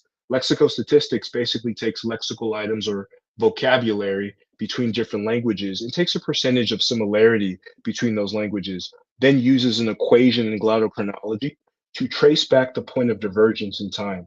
So most of the time when you're looking at Mondoid populations, Bontoid populations, so-called Cushitic populations, and they give you a point of coalescence, typically that's done using lexicostatistics and glottochronology. The problem with that is the fact that the rate of sound change isn't constant. And there's a variety of different factors socioculturally, environmentally, that could lead people to change sounds or to adopt, vocabulary from neighboring groups. So when you're using that methodology, which is standard in mass comparison and linguistics, it's not the most accurate way to get a genetic relationship between speakers of different languages. So that's a problem in linguistics. And because most of these categories in Bantu Afroasiatic, Negro Congo or Niger Congo, Nilo-Saharan, Khoisan are built using mass comparison and Greenberg's multilateral comparative analysis, and then genetics pulls from these faulty categories to try to make inferences based upon their different admixture models, right? It's not accurate. It's speculating based upon something that's not defined. When somebody comes to me and says, oh, this is evidence of Bantus diverging, Proto-Bantus diverging from the Iranian culture, 20,000 years ago, I always ask, how can a proto area of diffusion that has never been proven to be valid be defined historically? It's not possible. So, that's a problem with inaccurate linguistics. But when you have affirmative, accurate historical comparative analysis within linguistics, also called a diachronic analysis, where you're basically, finding these recurrent non-accidental sound correspondences on the phonological and morphological level between the vocabulary of the different languages, then you have an accurate blueprint to build upon cultural anthropology to find those themes and then apply that to the material record, which would be archaeology, right? When you do it the right way, you got to get the linguistic questions right first before you can move forward in the other areas. Thank you for that, Cam Jeever. So you have to go through linguistics first, and that's the point of entry. Thank you. Yes. Can I No problem. I want to speak about this because I'm hearing what you're saying, that linguistics has what you're basically saying is you're trying to use this idea of trying to find a common, but what I'm saying with linguistics is that I just said in the chat, it's like, if you don't really know what people were saying, how do you even make the inferences was trying to say when a language started or anything like that? I mean, That's I a good think that question. linguistics is only, it can only be used in a contemporary sense without like hard evidence of what words were and even understanding what they meant. When I heard you say that genetics it doesn't work because of the sample size, well, I think that No, that's just that. Well, that's not what I said am I- actually, but oh, continue. okay. Please tell me what you said, because because I just want to make sure I'm hearing it right. Because like So when you there's, said, mhm. because you said that genetics is weak because of the bias of sample size, right? Now, That's if one of many biases. yeah, but I mean, and there's also, because it's like genealogy doesn't work. I mean, I'll say genetics doesn't really work without genealogy. Just like Hmm. linguistics doesn't work without a hard, historical sense of words, like an etymology. You know what I'm saying? Hmm. So I don't Yeah. think that. I think that it, if you even in the set, I'm trying to say that both you still need peripheral sciences or disciplines to go along even with each of those. You can't just use genetics or linguistics by themselves, because you do need, I mean, because they're both like contemporary type things. They don't work in deep past. You know what I'm saying? Linguistics, people change up their slang all the time. So it's like, unless you could actually put it to, I mean, and you know what I'm saying? Like the idea that, you know what I'm saying, the Africans didn't have, Africans had all kinds of written forms of, or at least textual, whether or not be, cloth, or, you know what I'm saying? I've heard insibidity was a form of writing in one area at one point in time. I mean, there's things where I do think that linguistics, we just don't have, I mean, and even you can, I mean, hell, Europe doesn't even write like that, but I mean, it's really hard to know what black people were really saying 500 years ago, because I mean, to the best of my knowledge, I mean, there's very, very, very few kind of like text to that described what was going on at that time. What I'm saying is that I don't want to discount genetics, because I mean, with enough sample, it's something that you can ultimately, solve. I do wish black people were getting a little bit, we could like leapfrog on that and just have a better sense of like, genetic science, because I think it is important. I mean, you know what I'm saying? It's not, Let I me mean, let me answer some of your questions. So, okay. the type of linguistics that you're referring to when you're dealing with the contemporaneous analysis of languages, that's actually that which is advocated by Greenberg. But what historical linguists are trying to do is they're using a scientific approach based upon the evidence to uncover, these sound correspondences through time.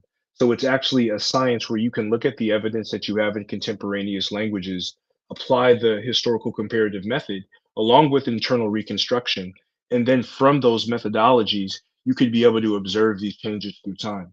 Now, orthography and writing is a little bit different than the languages that are spoken today, because the languages that are spoken today are evidence that we have of these changes. But if you were to look at, say, medieval Latin, or if you had an older script like Scythian or Greek, something that existed 2,000 years ago, you could observe the articulations within those languages at that time and then compare them with modern languages to be able to infer phonological and morphological changes. But I would not say that it's accurate that we don't have the ability to uncover previous sounds. That's actually the field of historical linguistics itself and history in general, because even historical reconstruction, there's the historical method that is used to be able to do a literature review, a survey of all the evidence to be able to affirm which evidence is accurate and which evidence is inaccurate, and then be able to build your inferences on the compendium of evidence that you have at your disposal.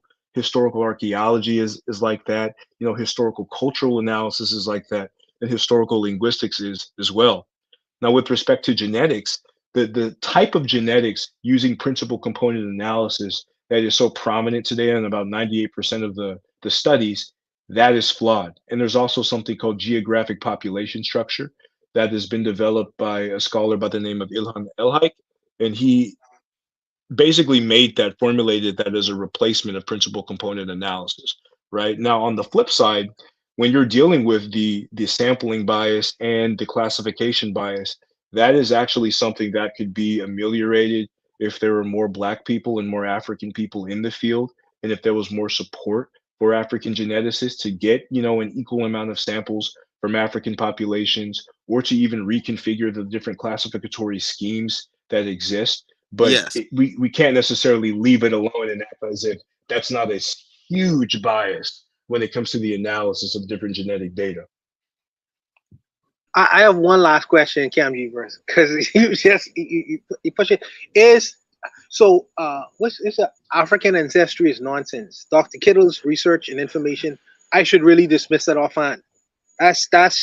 He's not necessarily following the right method in terms of trying to establish whether the people who we professing to be for one particular area or not of one particular area is just really based off of nonsense. He needs to follow the method of going through linguistic first, and then actually going straight down to before you even reach genealogy. So I should really just offhand just dismiss African ancestry and all that nonsense. I should dismiss that. I don't know if I would dismiss it, because some of the STRs that he has are valid with respect to like what is used in conventional like federal agencies like the FBI, even international agencies like the UN. But you have to know how to contextualize his information, because what he's doing is that he's giving you a sex chromosome analysis on your paternal and maternal side, mother, father, father. So like that is less than, some people say, in between 1 and 2, others say less than 1% of the human genome, and it doesn't necessarily account for the autosomal data. And there's other tests that could give you a little bit more, like an S&P test on the autosomal level, or a full genome-wide STR test. But the thing about it is we have to recognize that genetics can only tell you a little bit. And, that's kind of why you see all these crazy sandbores talking about how the ancient Egyptians are Levantine. They're using specific samples from the intermediate period, or they're using a grave where they know that Eurasians dominated that population set. So they're conveniently ignoring other sources of information for their own propaganda.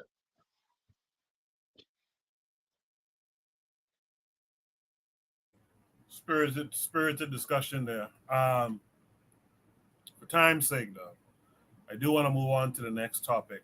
I appreciate everyone. Appreciate Kamji for joining us.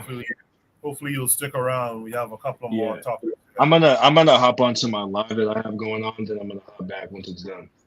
Oh, your live is still going on? Oh, okay. Yeah. It's a premiere of a pre-record. Oh, okay. Yeah. I saw you had a live coming up at 8 tonight, so I did see that. All right, so we'll be here till 11, just so you know. Okay. Shoot the breeze topic number 2 tonight. I see the ad thing is coming up again. I'll go in and take it off again before next week's show. I forgot. Shoot the breeze topic number 2 tonight says, is Wazungu just hating, or is this the new try-hard African prince ship? That's an interesting. That's a very interesting topic given there. But this takes us to YouTube. Let's see. I'll play it a few times because it looks like it might not be in English. I'll play it a few times and then we'll discuss it. Pack and a tiny waist that helps them look even leaner. But here's the twist. A bunch of them have been spotted living the luxurious life. Word is, they're spinning their village tales to sell fans their fitness programs. If you want this, just click the link under my bio. And get this, there are even accusations flying around that some are using their African genetics as a cover-up for their alleged steroid use. Of course, I'm an African, okay? Not just an African. Where I'm from, the genetic is crazy. I'm sure you recognize some of these jacked African fitness gurus working out in the dirt, lifting sticks and rocks, and munching on fruits and veggies because they can't afford protein or pricey gym memberships in their remote villages. The financial struggle over here, it's real. It's not even encouraging enough for us to be buying like normal proteins, definitely steroids. They all claim to be 100% natural, and they have killer physiques. Even guys on steroids can't match. Big round delts, a massive six-pack, pack and a tiny waist that helps them look even leaner. But here's the twist. A bunch of them have been spotted living the luxurious life. Word is, they're spinning their village tales to sell fans their fitness programs. If you want this, just click the link under my bio. And get this, there are even accusations flying around that some are using their African genetics as a cover-up for their alleged steroid use. Of course, I'm an African. Okay, not just an African. Where I'm from, the genetic is crazy. I'm sure you recognize some of these jacked African fitness gurus working out in the dirt, lifting sticks and rocks, and munching on fruits and veggies because they can't afford protein or pricey gym memberships in their remote villages. The financial struggle over here, it's real.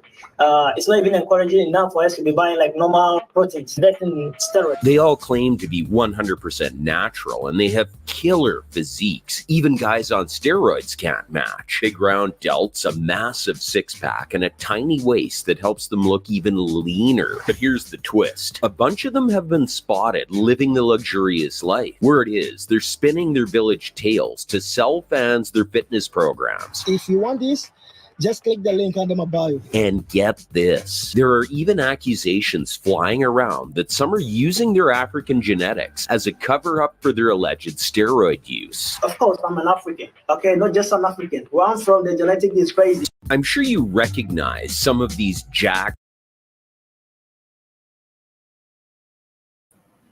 Yeah, if anyone knows how to start those shorts from the beginning, let me know what it takes to start them from the beginning. One of the things that came up in this that I find very laughable. In America here, what you would notice on the Instagrams and Twitters and Facebooks of the world, you would have a woman who's already born with just a gorgeous body, right? And then they'll go and, naturally, good looking body. And then they'll go and start doing some workouts. And next thing you know, they're selling their fitness regimen. When in reality, they don't even really do that stuff. But they have a nice body. The worst one is the women who go and get a BBL, which we've discussed several women on this platform getting BBLs. And then they'll go and talk about, they'll put up some videos where they're working out in the gym and allege that it's the gym that's doing it. And then, of course, they're selling their thing, come and join my plan, blah, blah, blah. I'm sure a few of you are familiar with what I'm talking about. In the chat, some of you are having a good time with it. Trigger Happy 262 Plus says of a Ghanaian woman, a South African woman is selling a workout plan. It's a scam. Yeah, that's what I'm saying. It's like, that's what I'm saying. It's like, you see this out here, but this white boy in the video, just to get back to that, clearly hating. You could hear it in his voice. Clearly hating. With that said, RBG, what say you to it?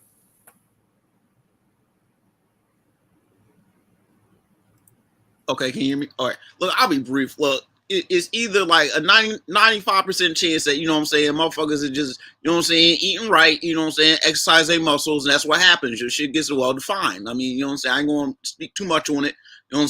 They look healthy. I can imagine, steroids is cheap. 5% might try to, but black folks say it ain't like that. Come on, man. I mean, I can only imagine. I mean, it could be some, people do cheat. But I mean, naturally, I think, that, they look healthy. They don't look, they don't look, you see, steroids having people look a little off. If you're young and these people look young, and you're in your 20s, you can look right. So more power to them. I'm gonna pass the mic. Appreciate that, RBG. Let me hear from Buana this time. Buana, what's it? I think that little devil was hating, and I think that Razuli hating a little bit too because he's jealous. He wants to get brought like. Well, I would say this. If brothers could go to prison, they go to prison. They learn prison exercises. and they create a narrative where you have a little system where you do it every day, and then you after maybe 5 years you get brought, like you have a nice body and you eating horrible food because they don't serve you good food in prison. So if you have a routine and it's sellable to the world, I can't get mad at a guy who leaves prison and then goes on YouTube and sells that system and how he got fit to the rest of the world. Because some that might be a service that people would want to buy. In the same vein, how could I hate on the Nigerian brothers who create a system in the back of Nigeria? In the back of Nigeria, now they want to sell it to the world as a service to get your body in shape. What's wrong with that? What's wrong with that? They have the brothers in New York City. I watch this guy all the time called Brawley Gaines. I watch him very, very closely. And how he does it, he goes to the parks and he works in the jungle gyms and he does little different kinds of exercise. He exposes it to people. Now he has 1 million subscribers. He making a good coin off of him exposing the world to what the brothers do on a daily basis in Brooklyn and different parts of New York City. And if he creates a system where people want to pay for that service, how is that a scam? How is that a scam? I don't see these guys personally going out and taking steroids. Why are we assuming these things about our brothers?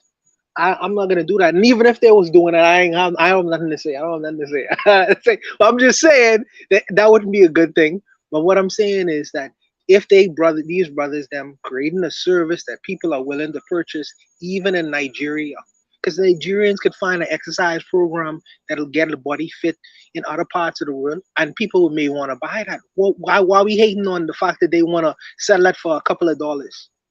We do it in the Western world all the time. All of a sudden, it's a Nigerian scam. Come on, man. Come on, man. Let's not follow the devils. That's what I say. Don't follow the devils. Let them brothers and make their money. Because if it was us, we would want to make our money too. I also it was this brother named Hannibal for something. I can't remember exactly what it is. Hannibal something in New York City, where he would just primarily work in the jungle gyms, in the parks, and he had a fit body too. People didn't attribute his body to steroids. Nah, man, I think that's unfair to say that these guys are on steroids. I think that this devil is just hating. They probably took his girlfriend or something like that on a 419 scam. But I think that kudos to these brothers. They are very fit and they selling the service to the rest of the world. If people want to buy it, I say salute to these brothers. I'll stop there. Appreciate that, Buana. Um, with that said, Black Steel, what say you? So to me, there's no evidence that shows that they're doing anything like he's talking about. You know, they're working out, they're in shape. Uh, I don't know. Are they taking steroids? I don't know. It could be they are taking steroids, but the idea this man is saying they're selling a workout routine where they're using steroids. It's funny because on one hand he says they can't afford gym memberships and expensive equipment, but they can afford steroids though. I don't know. That seems almost like an oxymoron. So they can't afford gym members, but they can't afford steroids. So can it be these men are just in shape? They eat healthy, they eat right. Their food does not have the level of toxicity, the level of preservatives and other additives that they have in the Western world. I believe that's also a factor as well. Um, but yeah, just from his voice and in the narration, the dude sounds like a hater. Um, Shout out to these men. They're doing more than I'm doing. I need to be out here working, get my physique back.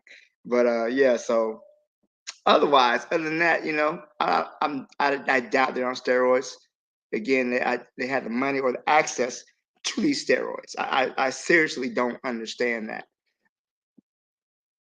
And I hope, excuse me, I hope everything works out for them. I don't think it's a scam. I have no idea. I'm not. I mean, the whole thing about doing workouts next to zebras and giraffes is kind of funny to me. But anyways, yeah, the dude's just being a hater. And he's just upset because he needs the steroids. He needs the expensive gym membership to build a physique like this. He can't naturally build this physique. So it just sounds like somebody who's just not a fan. But I'll leave it there. I'll leave my thoughts. Hey, Go ahead. Carl, they think we need them. They think that we can't be perfect in doing the shit we do without them. Ngannou came from where, the Congo, the deepest part of the African whatever, and he ended up kicking everybody ass in the Western world. Usain Bolt learned how to run in Jamaica, eating patty and shit. You know what I mean? And then started winning races, and everybody, oh, he must be on some steroids. It's like we can't do nothing without their interference of them teaching us how to do the shit. But I get tired of these guys' arguments, man. I really get tired of them, you know? And let's be honest, the African has always been the superior physical specimen. That's been a fact since antiquity. They know it, we know it. That's part of the reason why they wanted us for their enslavement in the very beginning, is because physically we are superior to them as a whole. There's more genetic diversity on the African continent than the rest of the world. So they understand that the African people our genetic stock is superior to that of any other people on the planet. So the idea that we can't do this without additional help, that's what stings. That's what bothers them in the end. But I'll leave it there. Thank you. Appreciate it, Black Steel. Let me shout out Brother Bakari, who's in the chat. He said peace and black power. Also, let me shout out Sister Raw. She came in earlier, and I forgot to shout her out. If I forgot anyone else, by all means, let me know that you're here. Brother Bakari in the chat says, not enough veins showing for steroids. Look up bodybuilding contests, and you see the difference in these men and bodybuilders. Trigger Happy and KW Don 7 point out that Ngannou is from Cameroon. Pro Black Perspective in the chat says that this makes him want to exercise. So I hope you click the link that they have in the description, and you too can receive the plan that they received. In the meantime, though, let's hear what the Pro Black Perspective has to say on the topic. Only you have the floor. Yeah, I agree with Damn, I'm agreeing with this really. But yeah, if they Nigerian, they probably scam me. You know what I'm saying? But beyond that, I don't know. At first I was like, maybe the white boy onto something, but you know, I was looking into Brawley Gaines. Apparently he's not that heavy though. He's only 160 pounds. But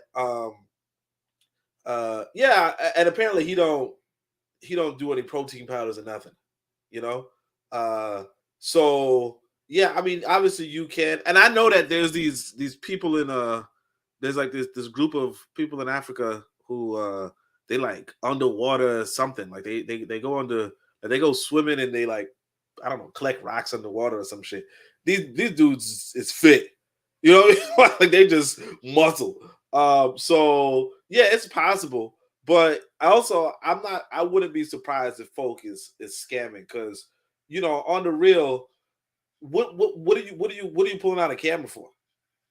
You know what I mean? Like what are you on YouTube for? If not, like, I'm not saying everybody on YouTube scamming, but it's just like what Razuli said. You know, if you Nigerian and you pull out a camera, you know, no disrespect to Nigeria, but like on the real, and a lot of people do this too, because like I said, I never listened to the whole thing, but there's this guy named Party, and he was talking about Meg the Stallion, and he's like, Meg the Stallion went out and got some lipo or some shit like that, you know, and this is like, you know, an entertainer who's, you know, active and working out and all that shit, but she's, you know, flexing it like she wasn't, you know, taking no surgery. Now I don't know, some people are doubting whether he was, you know, some people are doubting whether or not she had or not, but what I'm saying is that a lot of people fake the funk for the internet, you know, because it's a way to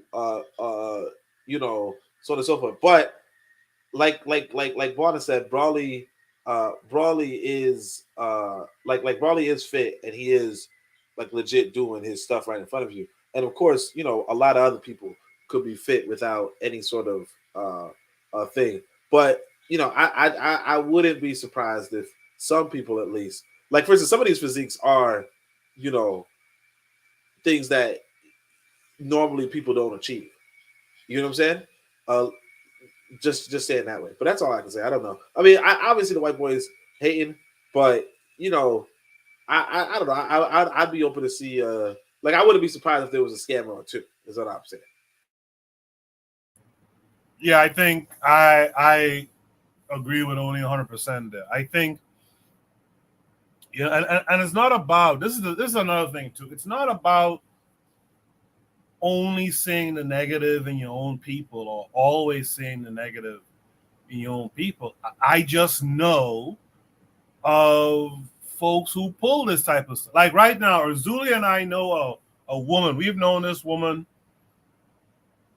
since she had to be like a teenager, from college. For a lot of years, she's had a few kids over the years now. But for a lot of years, she was on this very strict vegan diet. And she recently got off of it, as well as got out of a long-term relationship, etc. And her body has come back to what it was when we first knew her. And this same lady, a nice young lady, is now selling, she's selling her gym packages for people to sign up. And I'm looking at this shit like, yo, but you always had this going on. The only thing that changed was you went on that strict, and when I say strict, I'm talking about like no bread, no, almost no damn solid food type thing, right? So because I know that it happens, yeah, I tend to look at a lot of this stuff. You see Azuliism in the chat laughing. You know exactly what I'm talking about. But because I know that these things happen, I will look at certain things with a little skepticism. Now, like Oni said, why the camera? But again, if you're selling something, I guess you'll have your cameras up. I don't know that these guys are scamming, just to be clear. And it's kind of hard to scam these type of body types, right, without actually doing work, I would imagine. But I'm just saying that we do know, and we see it all the time on Twitter and whatnot, we do know these women in particular who sell these workout regimens, and they don't work out, man. Would anyone else like to leave a last word here? All right. Yes, I would like to leave a last word. The internet is full of people offering services. They are doing their marketing thing. The Nigerian brothers are doing their marketing thing. They selling the service of fitness. They may have a service plan where you could do a little push-ups or whatever. People willing to pay $20 for it. I can't be mad at that because everybody on the internet offering a service. Now, if that service is not effective, then eventually they'll go out of business. But what is the difference between these guys selling the service of fitness as any other person who's selling the same kind of service? Why are we attributing scamming to the Nigerian brothers? Yeah, maybe the Nigerian brothers earn the title of being scammers. But I'm saying that if it don't work, then they'll go out of business. You move on. But everybody else is selling a service. They have commodified their expertise in the exercise arena. And the people willing to pay for black brothers ain't gonna pay for that service. Or a bunch of white boys in Minnesota and Idaho gonna pay for that service. If they become rich off of it, how can I be mad at that? That's how they choose to get money. What are we selling? We need to be selling. What is really selling? Because he need to be selling some voodoo around the world to some whoever need to sell it to. And you use the money. Because like I every day I tell the brothers, we are in a competition, whether we realize it or not. Maybe not necessarily in a physical one where we fight with one another, but we're in an economic competition with the rest of the world. And we need to get on in this economic game. These brothers have chosen to participate in the economic game in using fitness. But what are we selling to the world? Only say he have stuff what he's selling in Africa. We need to be producers to sell a product to the world, and where we need to turn that money over and do something in terms of our community that's beneficial to our community. So I'm mad at them, man. You call them scammers, call them whatever you want to call them, man. I'm mad at them. I'm mad at them at all. I'll stop there. All right, appreciate that. Azuli, just to be clear, he says, I'm not mad at them, though. F that white boy. So he's not mad at them in particular. I'm not, I have no ill will towards these guys. All I'm saying is that there's some scamming that goes on, right, around this fitness thing, and we see it. We see it. And unfortunately, it's not only Whitey who's being scammed. I wouldn't mind if it was just them being scammed, right? Let's go to Shooter Breeze topic number 3 tonight. Shooter Breeze topic number 3 tonight says, slave trade exposed? Did the Abrahamics, it's supposed to be Abrahamics, did the Abrahamics team up with traders to destroy us? Or is he lying? This came with a link. Make sure I have the right one. This came with a link. We'll watch it and then we'll discuss it. Sweeties, how are you doing? Welcome to Naya. If this is your Naya Sim, if this is your first time of coming across this channel, sweetheart, kindly smash that subscribe button and turn your notification so you are notified each time I upload. And please give this video a thumb up. I appreciate you all so much, and I'm saying a very big shout out to every one of you for the support. You all shower me here with. I am grateful, and you all are super sweet. So today we'll be talking something very important, and it's about a video that I saw online, and I thought it's something I should share with you. But then I tried finding more details about this particular person speaking, but I couldn't. But I really do want you all to educate me more on this, because how he started the whole thing. And he was asking, why are they only teaching people or teaching Black people the history of slavery? And why do they always go far back to talk about history of slavery? You know what? I am just going to get into this video. We'll come back to talk about it. So straight up, let's get into it. Why? Ask the bloody question. Why are they only teaching you the history of slavery as far back as the 16th and the 17th century? Why are they only going that far back? Because they don't want you to go farther back than that, because then you'll actually find out the truth. But from the 16th and 17th century, we'll teach you about slavery.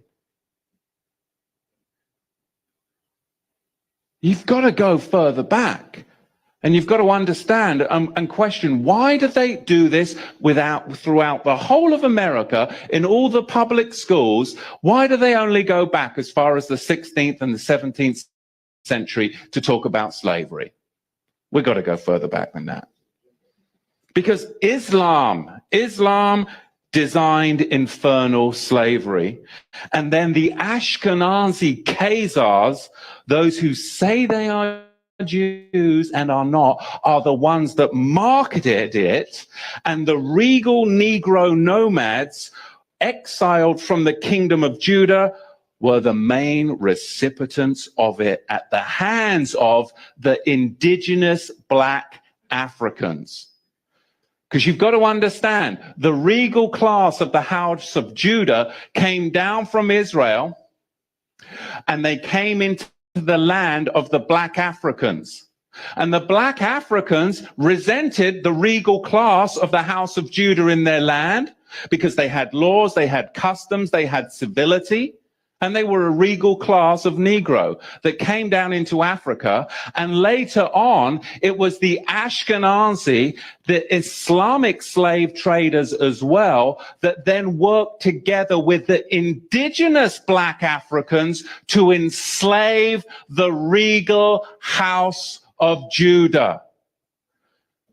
This is what we've got to understand, but you've got to go back before the 16th century to understand the roots of it. So we're going to see, as we dig into this, where this slavery came from, because it was really a system that was very, very well crafted. There was Islamic masters, and there were white Ashkenazi KWAZ ship owners. There were the buyers and the sellers. And they're not going to fill you in on all of this, but really you've got a 4-tier system. Number one, you have the Negro nomads that were exiled from the kingdom of Judah. Number two, you had indigenous black African hunters that resented the regal Negro nomads that had come into their territory with their own customs, with their own laws that were different and would not assimilate into their tribal culture. They were their own tribe.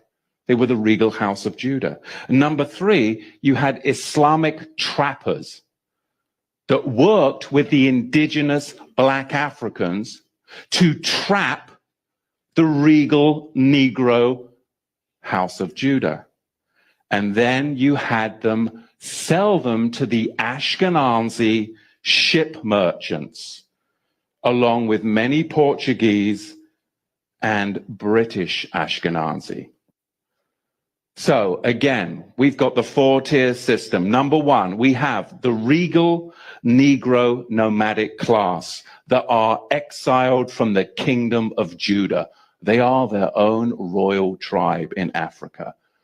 Then, number two, we have the native black African trackers.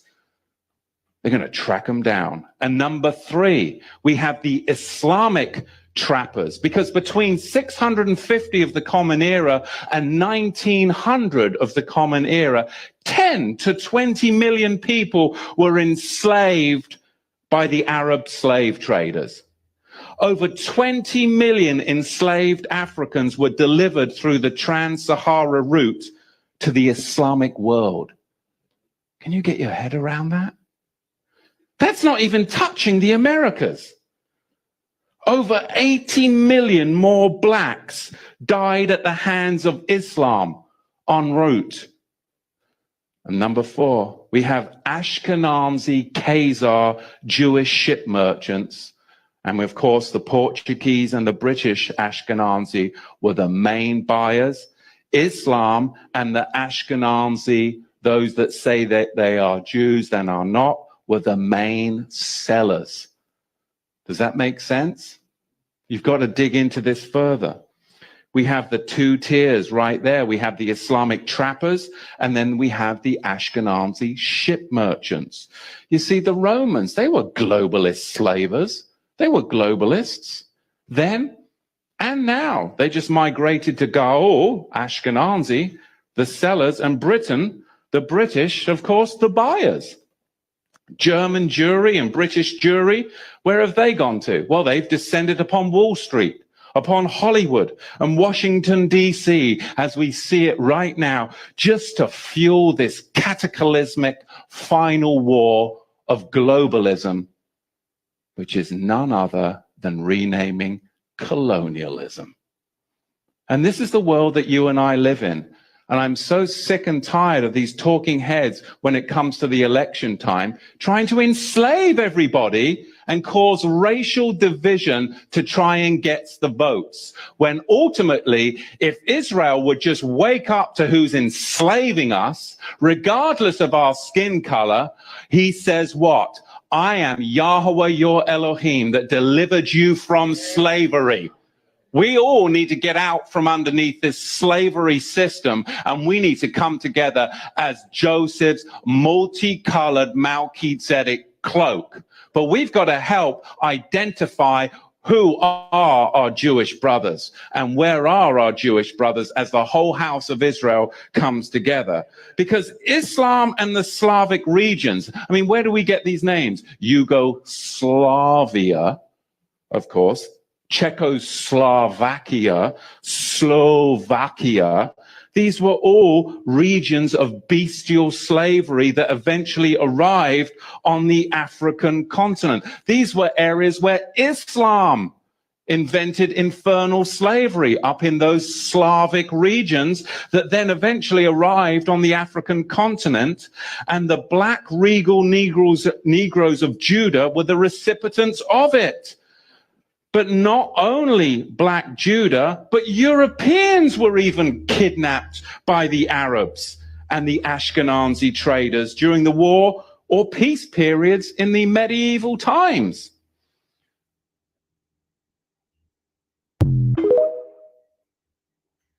So this is all I got from this video, and you all have so many explanations to do, because like what is going on with this. So like I said, you already have explanation to do in the comment section, and I am listening. And I think the answer is kind of simple. I mean, maintain control through constant division or something. But like, you know, I don't know, but we just talked about US, like, you know, history as if it's kind of a planned attack. I mean, each side to keep them from the big picture. And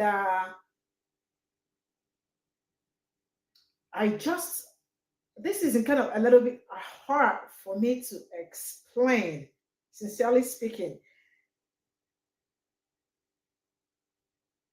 I don't know if I should say I feel kind of new or relieved just after listening to this, but then the truth has been said, you know, several times, and it's time really people need to wake up and be proud of who they are and the rest of it. But more, I really need more explanation to this, you know. I don't know whom this man is, because I was like, maybe I could get more information from, like, you know, him talking and all that. But I really don't know him. I don't know, like, you know, I did not find any other thing pertaining to this or concerning this. But then I think this is just a must listen. And I think it's time to wake up. Finally, like, you know, the truth is being told. And yeah, so I wish and I hope that I can find more of this to bring in, and to also educate myself to understand better and all that. But I think it's really very interesting. But then let me know what you all think, because I need you all to, like, you know, talk to me more. I mean, let's get into details about this particular thing. And this is where our channel. Oh boy, that was a slog. I know Oni thinks like me, but did y'all find that white boy interesting at all? I found him completely uninteresting. RBG, you had some things to say in the chat. What's you know? Yeah, I mean, it's like, you know, it is true, you know what I'm saying, as far as his like initials. I mean, yeah, a lot of that slavery is that KZRs. I've done some research on that too. They came up all the way through Europe, all that. Now, as far as his Islamic interpretation, I mean, my problem is that personally, I know that the Proto-Arab is a Jew, is a KZR. Is a Caucasian, literally, in who came south from the Caucasus region into that Arabian region, which was probably predominantly, you know, much darker Africanish than it is now. You know what I'm saying? The kind of the Yemenis type, you know what I'm saying, was probably all throughout, you know what I'm saying, much of that area before, you know what I'm saying, the gradations of the invasions and you know what I'm saying, people moving around, and you know what I'm saying. But I know that what they call Arabs, you know what I'm saying, it's that same, it comes from that same source of Khazaria, the Caucasus Mountain area. I just know that historically. There is a place, and I'm gonna speak a time frame, like 600, I think, like 20s. A place I'm gonna write it in the chat. It's called the Iberian Emirate. IBER, Iberian Emirate. Okay, I put it in the chat. Now that word Iberia is interesting, because I don't know if some of y'all know, that's what, you know what I'm saying, a lot of people, when we talk about geography and place names, right? You know, when we talk about Spain and Portugal, we call that whole landmass the Iberian Peninsula. Look, these names come from real other places. That's how I know that when people talk about the whole Sephardic thing, you know what I'm saying, I get it. There's a connection between Iberia and the Caucasus, just on hard geographical naming alone. And so I get that, like, and so there's Emirates all up in the Caucasus Mountains. I mean, this place was like in where they call it like Georgia and Armenia and Azerbaijan and stuff like that. So like I get that. Like, so the slavery that he's talking about, yeah, they enslave white folks. Them white folks enslave other white folks, and then the Muslims, you know, they're saying that proxy Khazarian, I'm gonna start calling Arabs proxy Khazarians though, for real.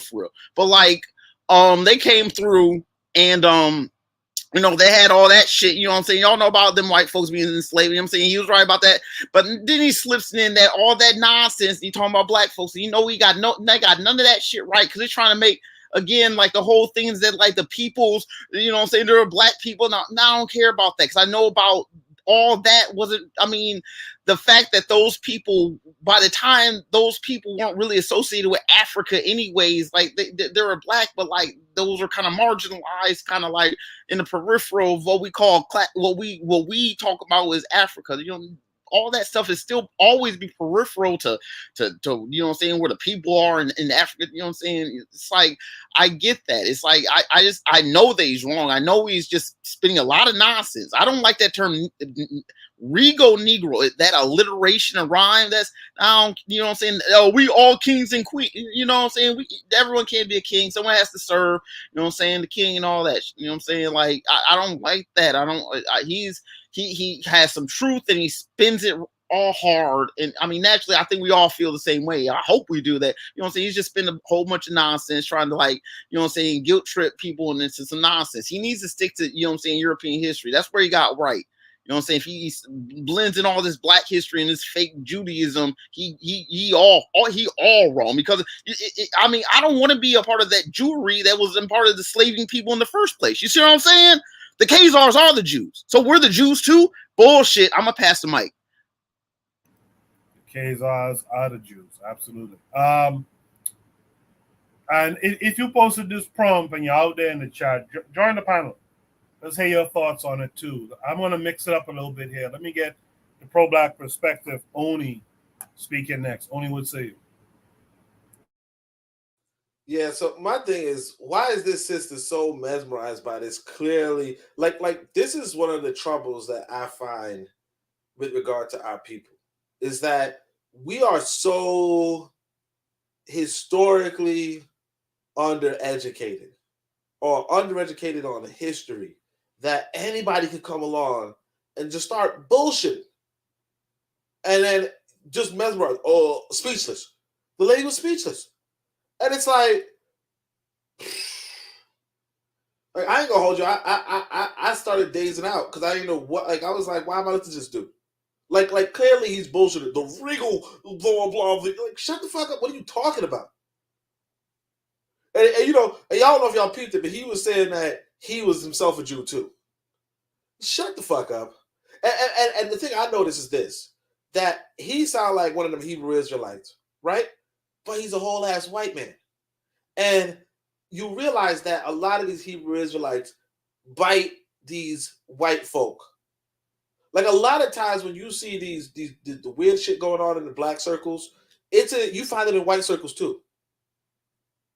And that's what like takes me aback. You know, even like you say, oh, what about the like the Masons and shit? You know, you had the you know, some group, I can't remember the names, but a lot of it is just black folk biting white folk, forgetting that they are not white folk, and then that's where all the problems and we all of a sudden have to deal with the stupidity, because these white folk were tricking white folk. Like I have this book, I don't remember the name of it right now, but the dude's talking about how a lot of times there are a lot of cults in the white community. He said there's a lot of cults in the white community, and he was like, yeah, sometimes black folk go with cults too. And he was like, what are the prominent cult leaders in black circles? Now, you know, some people might not agree, some people might disagree, some people might agree. But one of the prominent cult leaders was Elijah Muhammad. And he was like, oh, he copied an earlier cult leader, the same guy I'm trying to think about, but I don't know, Prince Hall maybe or something like that. But he copied another cult leader. But all of them are really copying cult leaders in white circles. And you see it. And you see, like the thing that we have to do is give our people some sort of education so that when they see some stupidity, right, they just say, you know what, that's just stupidity, and go about their day. But we don't have that. So you have this sister who looks like a decent sister, right? Is now speechless. And this is continuous. And I'm gonna just say this. I know Barney gonna say I'm ranting, but I remember one time I was on this dating app, and I connected with this Hebrew Israelite. I unmatched her, but I looked at her profile, and she's like, a bunch of dudes are arguing with her and debating her. She's like, I'm not into debates. I don't want to argue. The blah blah, and we're the blah blah. And it's like, of course, because you come into this motherfucking stupid ass cult mentality. You're never gonna find no motherfucking happiness. You're never gonna find a good man. The only kind of man you're gonna find is another damn fool. Because you a damn fool. Call yourself a damn Hebrew Israelite, and you clearly an African. What's wrong with you? And this man clearly not even a Jew, even none of them fake Jews. Not even one of them fake Jews. And he's like, oh yeah, the real Jews. Shut the fuck up, piece of shit. Sorry. only just now he defined the problem, but last week he make a print he make a statement in terms of Kamji verse. Kamji verse, I knew you were responsible for this, by the way, because he make a statement say Kamji verse should stay in academia in terms of the high level conversations that he has. Currently, Oni is talking about Marxism. Now, I could follow along Marxism. I read Marxism. I read some of the stuff, and it takes me a long time to even understand it. Kamji verse speaks on a certain scientific level. Oni is a physicist. They speak on the levels that they speak on. I'm saying that the audience that they're gonna reach the more of, he say you need to educate. You need to educate. He is at a position where he could educate because he understands.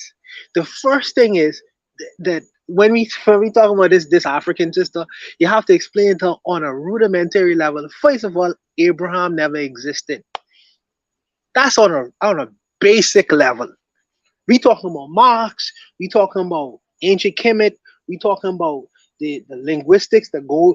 That is that's like that is a higher level of learning. I understand that's for another class, but for my academicians and my intellectuals, they need to be able to break down some of these just a simplistic terms and ideas. Say you need to educate. This sister don't know Abraham don't exist. You have to start there, brother. You have to start there and raise the level of consciousness of the people. And you all have the ability to do because you're all intellectuals. So it's like you all jumping ahead and you're all going in the fourth year. And I'm saying our people in the first year. And you have to be able to educate them at the first year before you could go into the fourth year. Yes, you have students who are able to follow along in the fourth year classroom version of what you're all trying to articulate and teach. But I'm saying the majority of your students are still in the first year. You must be able to teach them on that level to understand, disabuse them of the misinformation that they've been given first and foremost. You must condescend to their level first and then raise them to the status of the level that you want them to go to.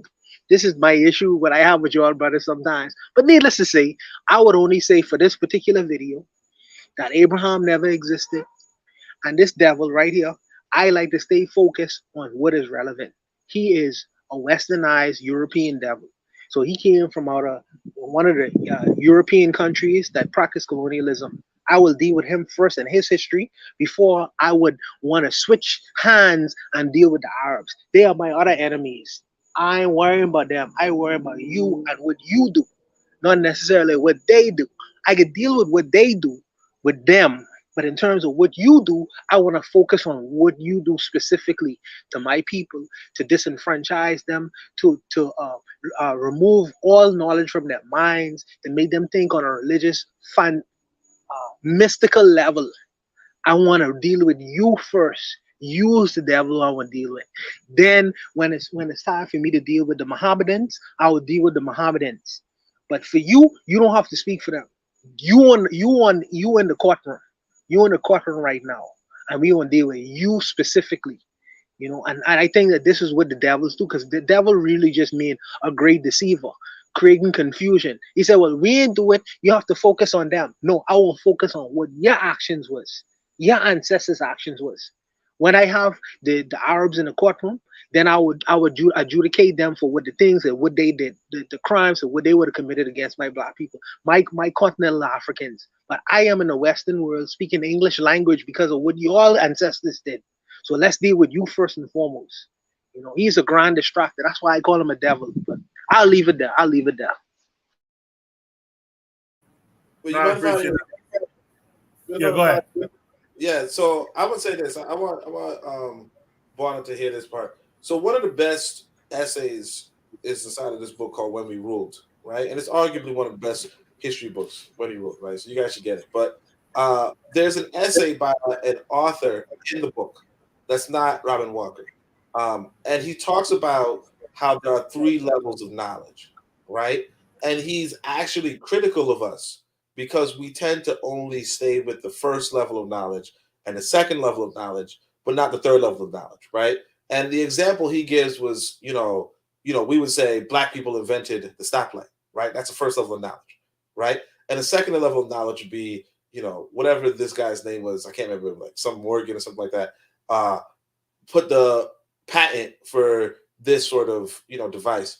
But the third level of knowledge, he said, was for you to actually describe in detail what's in that patent.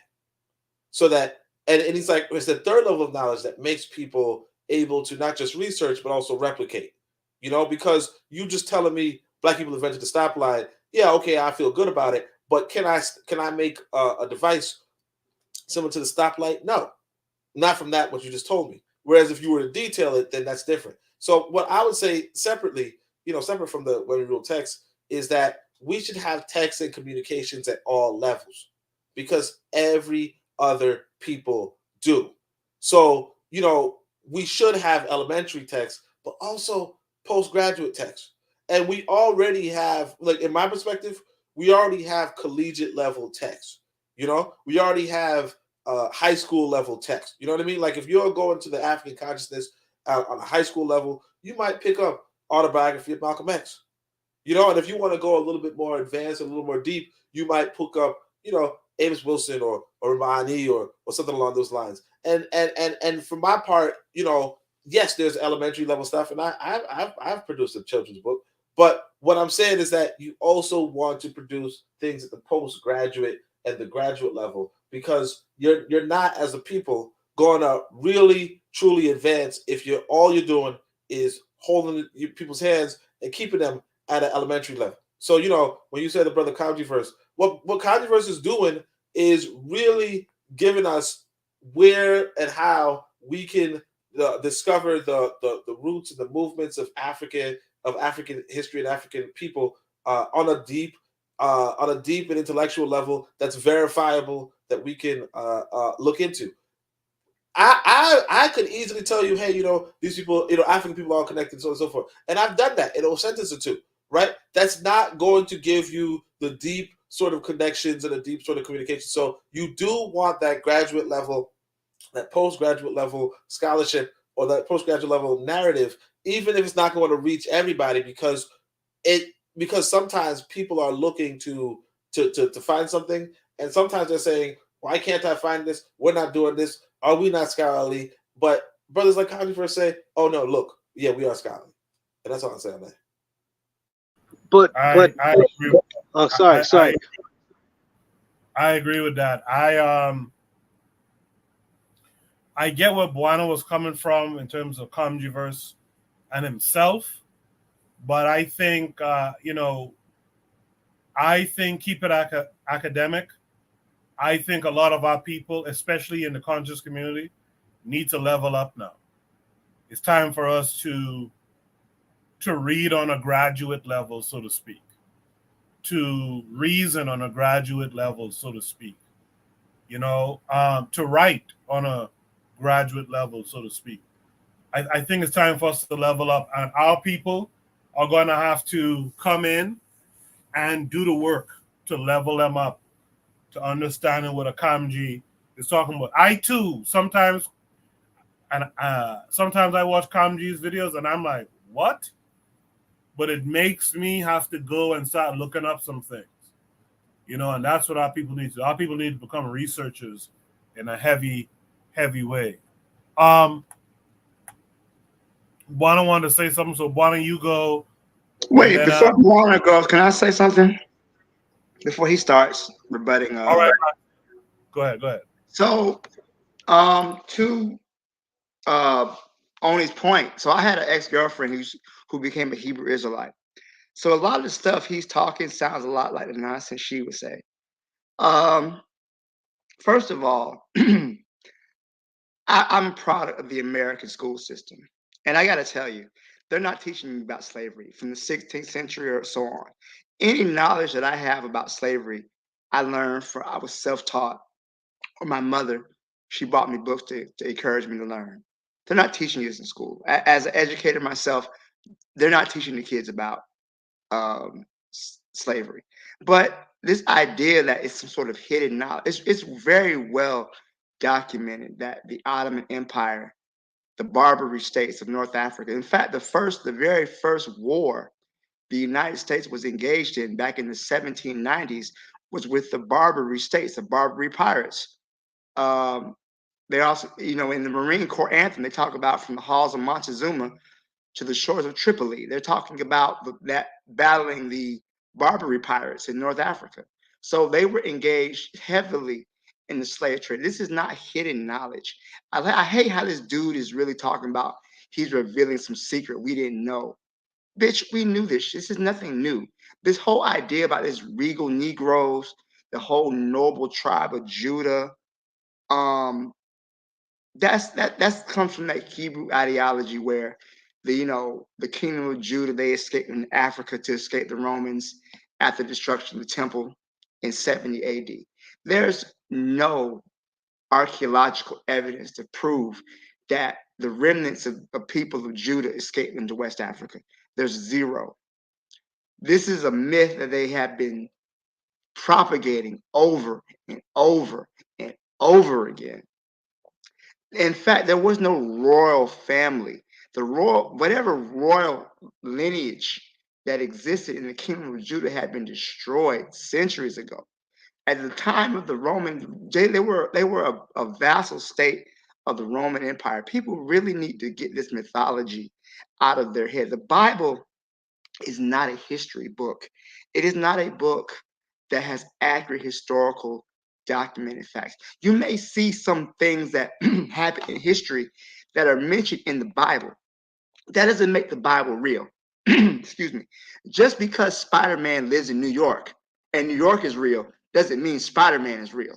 Okay? So people really kill me when they reference the holy scriptures. So and I'm saying in air quotes about things like that. Yes, Urzuli, I do know that.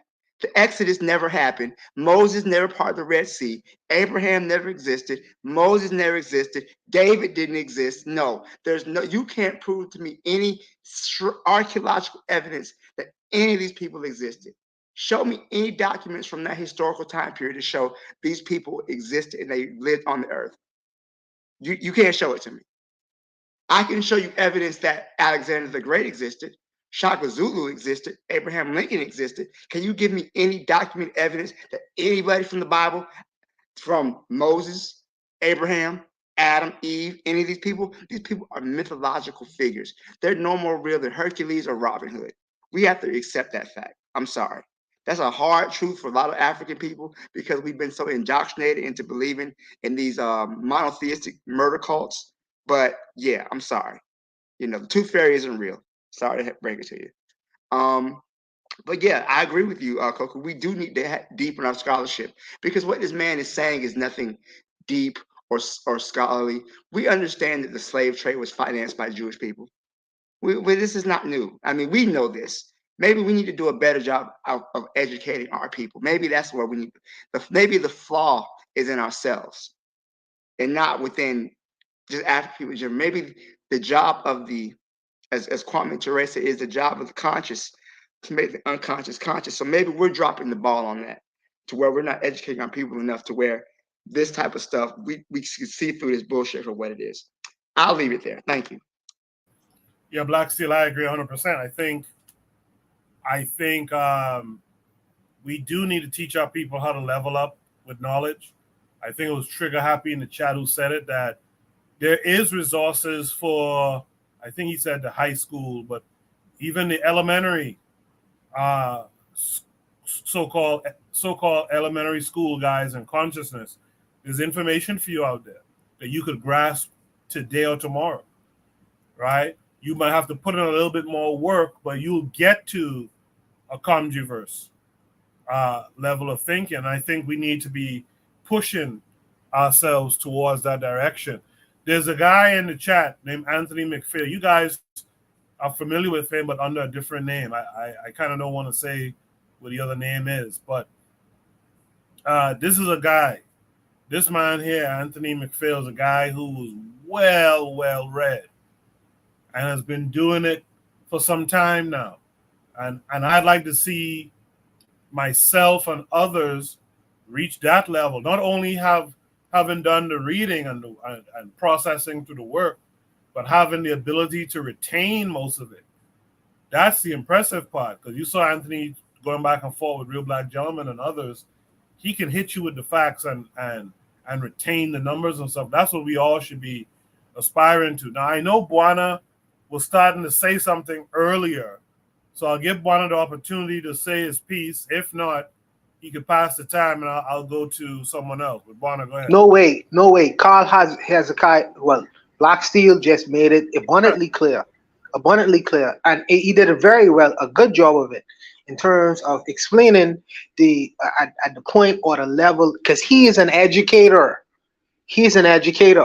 So he's breaking it down and explaining why some of these things. He said that the Bible is not a historical book. For that statement get a fight from my brothers in the chat, from my brother in the chat. That statement itself get a fight. But it's not a historical book.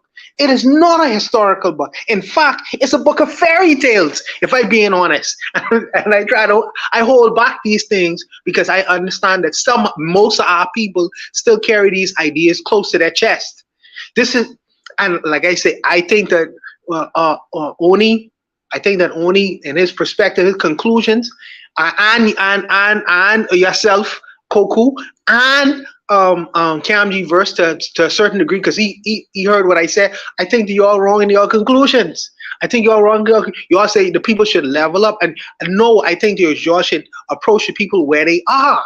They're not there yet, and I think, well, maybe I might. Time will tell who is wrong in the whole equation.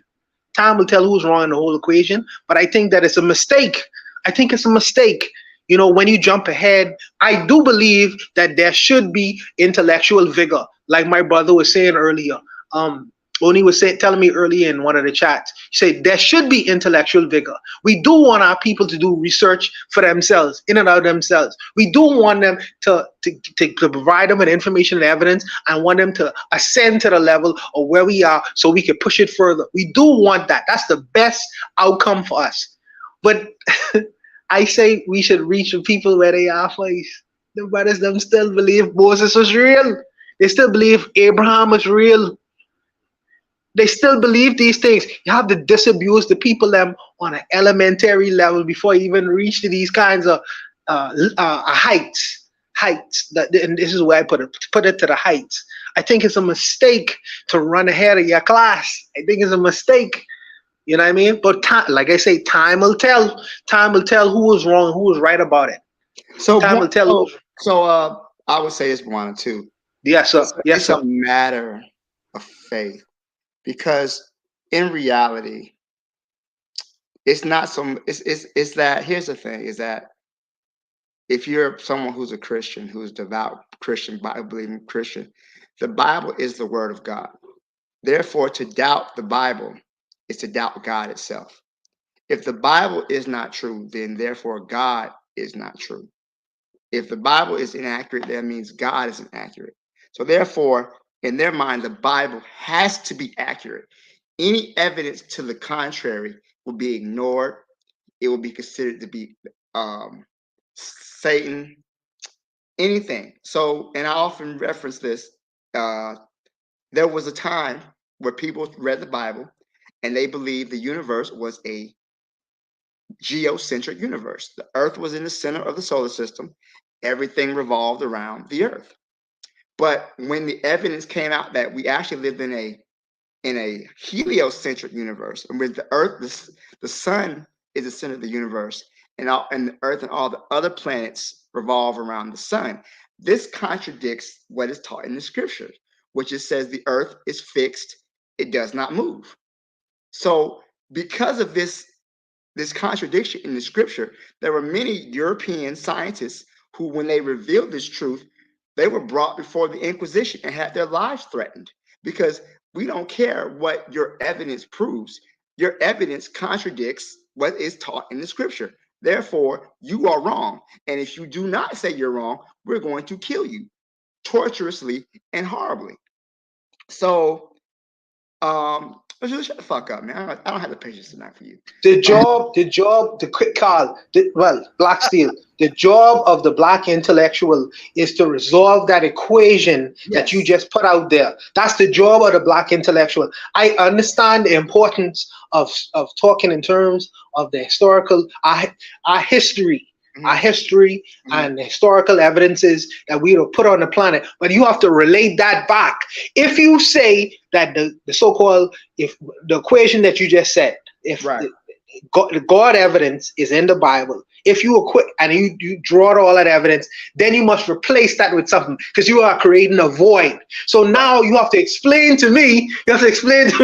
Okay, so now I'm gonna show you that this God concept existed before this book that was beset before you, and why, the reasons why. So, like I say, the job of the intellectual is to put the fillers in, the questions that is going to be created when you create that void. When you show, well, nah, that's not necessarily true. Is it God? Is this book God's word? You show me why it's not God's word. Okay, give me some better examples. So now you're going back. You peeling back the past and show me, okay, well, we existed on the planet. Why? What is the God concept? What's really God? All these explanations will be given after the fact. So I'm saying that this is a job of an intellectual. And if you start with certain things that's way beyond the gate of the mindset of the person you just mentioned, then you're losing them completely. And I feel like it's a mistake for the black intellectual to start at that point. You have to start at the point of where the mind of you have to start to the point of where the black person is in the Western world currently. Not only when I say Western world, I mean Africa as well. But you have to start at that place first and disabuse them of that notion, and then go forward. This is the reason why when you hear a person like Dr. Amos Wilson, and you hear a person like Dr. John Henry Clark, he talked in stories. Even though the stories he tell had historical implications, he put it in a context where the mind of the Western African could follow the storyline. He could follow the storyline, and that's how we kind of like develop their mind in the Western world. And I feel like we are tasked with that kind of job. The black intellectual currently is tasked with that kind of job. And whether they believe it or not, this is what I believe. Their conclusions may be different, but this is what I believe. But I'll stop there. I agree with you wholeheartedly. That is the job of the black intellectual. And I think that's a responsibility that many of us have actually forgotten. We get our degrees, or we get our standing, and then we go and we start getting jobs in academia. And we forget that we have to reach back and educate our people. But I think also too, we have to understand that Abrahamic religion, be it Christianity, Islam, Judaism, has always been used as a tool of subjugation. And I think that when white people show up, they show up with their missionaries. And right behind their missionaries, they bring in the guns, they bring in the cannons, they bring in the colonizers.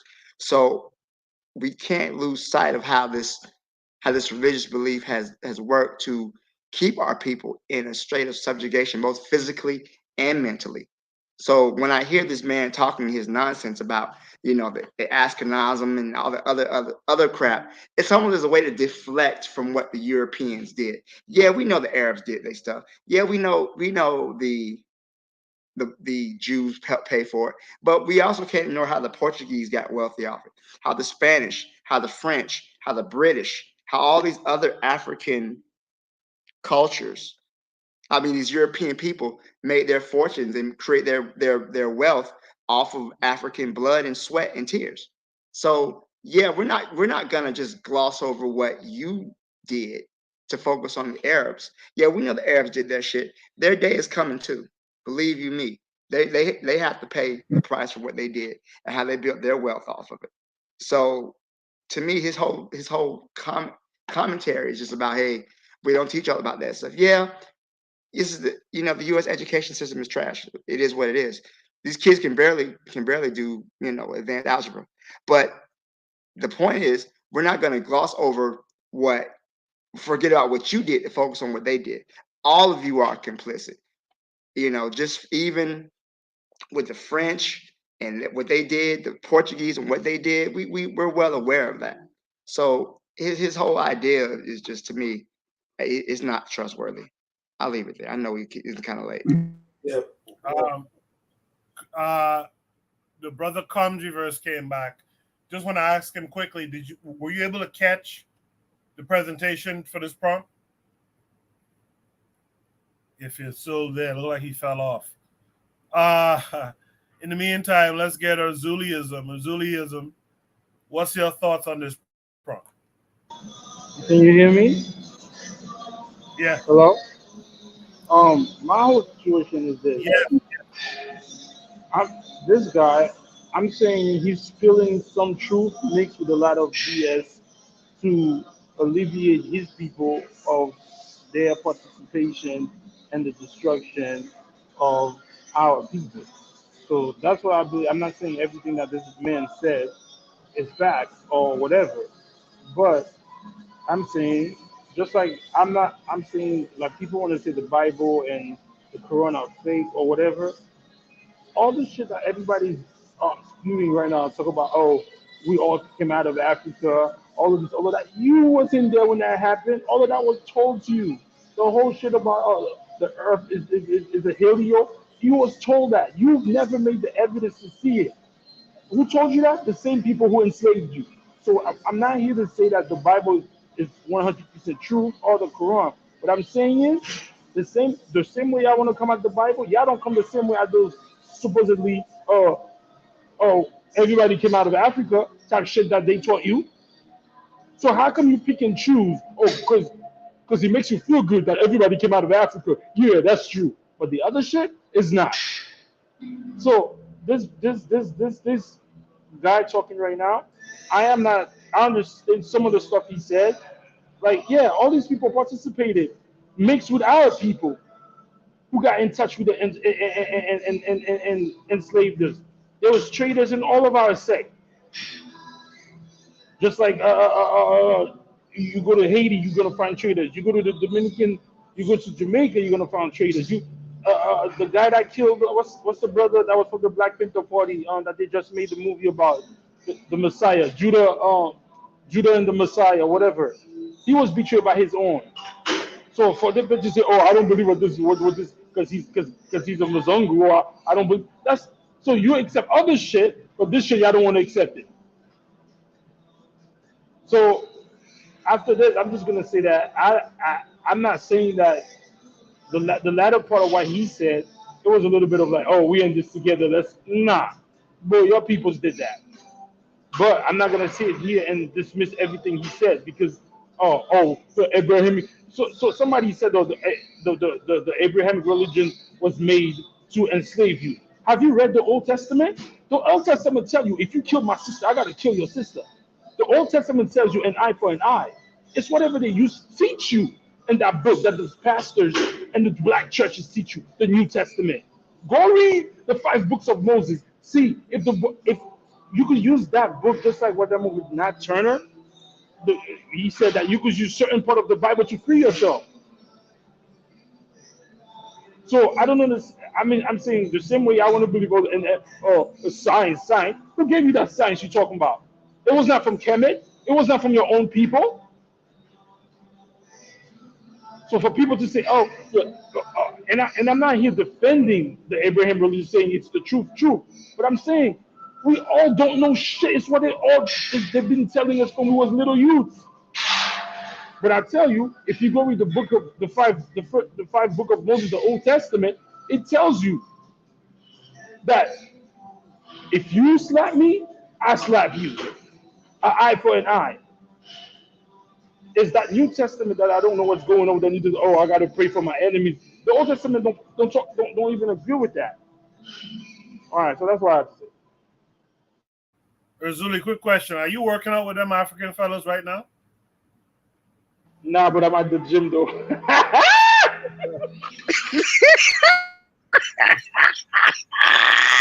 Yo, Coco, you ain't shit. Now you're gonna have Moana and all of them names. Oh wow.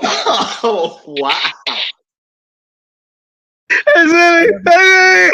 I ain't looking at them. Shut up, Moana. Yo. Flag on the play. Yo, flag for real. Yo, Coco, why you did that? Yo, oh my god. That's why Zuli was defending him so hard. Comes you. Sorry. Wow.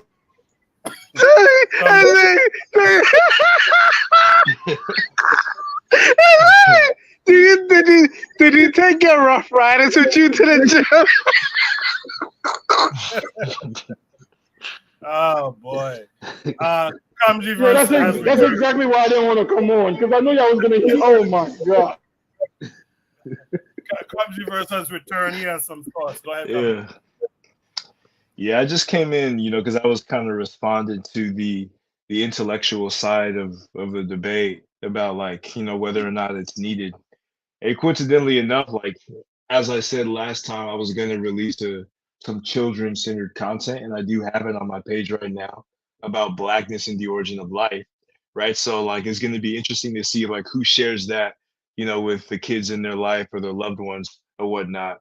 But as far as this whole debate about Abrahamic traditions, to me, if you don't answer the Afro-Asiatic question, then it's not really a serious conversation.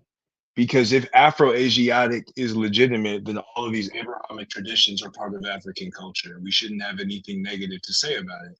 But if it's not legitimate and we do want to speak about the negative impacts that it has on us with regards to slavery, and we want to hold these different groups of people accountable, then that's a different conversation, and it requires some consistency both on the scholastic level and the institution and organizational level.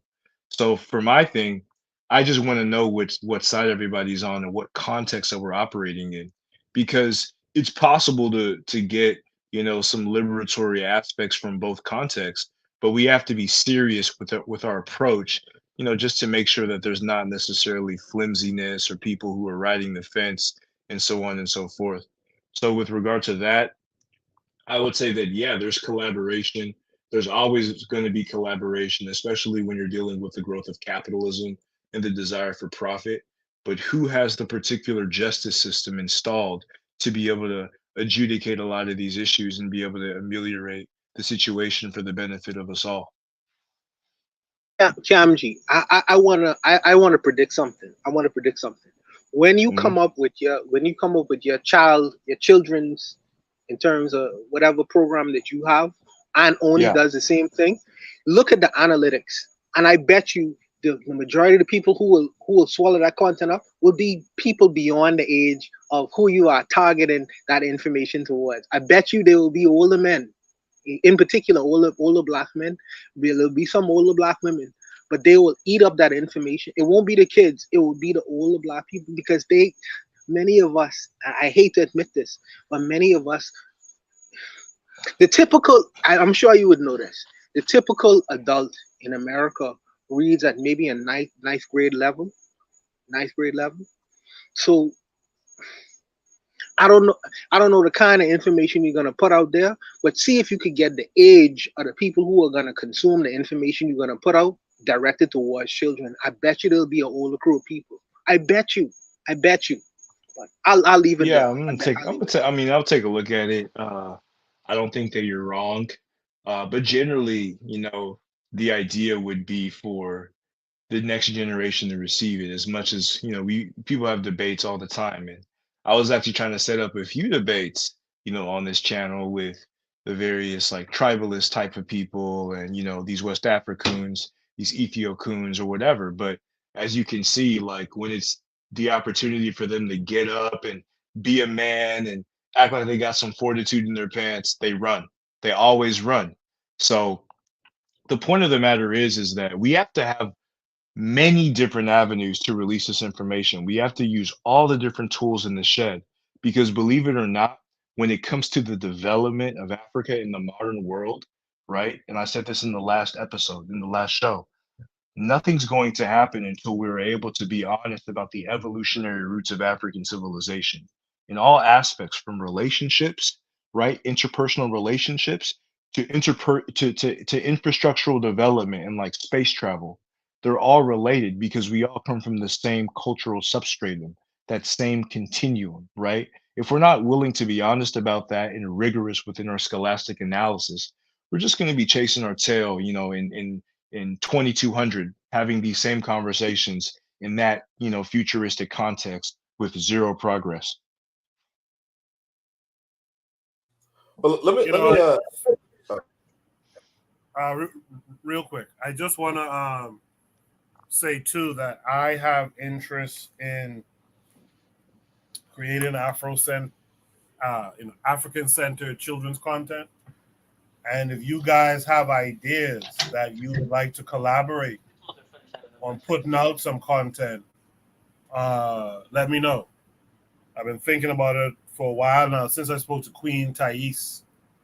Shout out to her. I've been thinking about that more and more. That if there's African-centered curriculum, there needs to be African-centered content, movies, TV shows, books, you name it. So I think that's something that we need to be thinking about. Textbooks. We need to be thinking about that, and not just thinking about it. We need to actually start doing that now. So if you guys have ideas about things of that nature, just hit me up, and we'll go from there. Trick Happy 262 Plus says, "Nah, I would say the video is clearly targeted to children. It was a story format in a sense, so that fits perfect for children." Afro Native World, we're gonna get to that topic. That's gonna be the last topic of the night. Thank you for it too. I know Oni wanted to say something, and if anyone wants to add any last words on this topic, insert it. Speak on it after Oni says his piece. Oni, go ahead. Yeah, so I'll just be quick. I'll say, Buana, you gotta. So you see how we could say, "Hey, you're pretty stubborn on your idea," right? That's why you have these different levels. But I also want to say this. The reality is this: that you're supposed to have all of the levels. You can't focus on just the one level. And the clearest example is an example that you used yourself. You said, "Hey, you know what? I tried to read the Marxists and I don't understand the Marxists." Right? The reality is this: whether you understand the Marxists or not, this is one of the most influential ideologies on the planet, to the point where even we in our Pan-African circle could casually have conversations between which is better, communism or capitalism. Okay? But if you dig into the Marx, you dig into the Engels and so on and so forth, it's not something that most people can grasp, most Europeans. And I'm telling you this because I read a certain individual who, obviously you can't name who it is, but I read a certain individual who was being critical of the Marxists. And he was like, the thing with the Marxists have is that, one, they make sure that they have intellectual leadership, because every social movement needs intellectuals. Okay? But two, of course, they do have their own people on the ground level who are communicating with the workers on a worker level. And he's like, most of the workers are not going to get into the intellectual stuff, but there are the people on the ground level who are engaging the people based off of what the intellectuals are saying. But the point being, and that the Marxists are telling you, and what the Marxists teach you, if you even know what Marxist-Leninism is, which is, they form these cadres of these quote-unquote intellectuals who then lead the workers with their propaganda and so on and so forth. But the point being, you have to have that intellectual level. And if you do not have that intellectual level, you do not have that movement, you do not have success. So the last thing you want to be critical of is the intellectual part of your movement, because without that part, you're not going to have the people on the ground doing all that kind of stuff, because they're not going to be saying anything. And it's going to be like what we see here, where the lady missing the intellectual or having no connection to any sort of intellectual, intellectual. They're not going to have nobody on the ground level giving a propaganda thing, because how could they? and that's the whole point. I'll leave it at that. I've read Marx. I've read the Communist Manifesto, and when I listen to people like yourself, and when y'all go through the material, y'all have personal annotations or personal explanations of what y'all interpret from it. I've learned more from that in the reading of the material personally than me just myself going through the material. I've learned different nuances and ideas that come from it, and how you all digest the material and explain the material.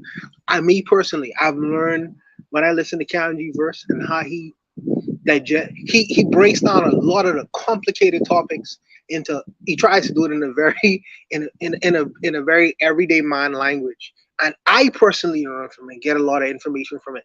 But I'm wondering if the typical man on the street, the common man on the street, black man on the street, will be able to interpret the material and use it for his own purposes and things of that nature, and to empower himself.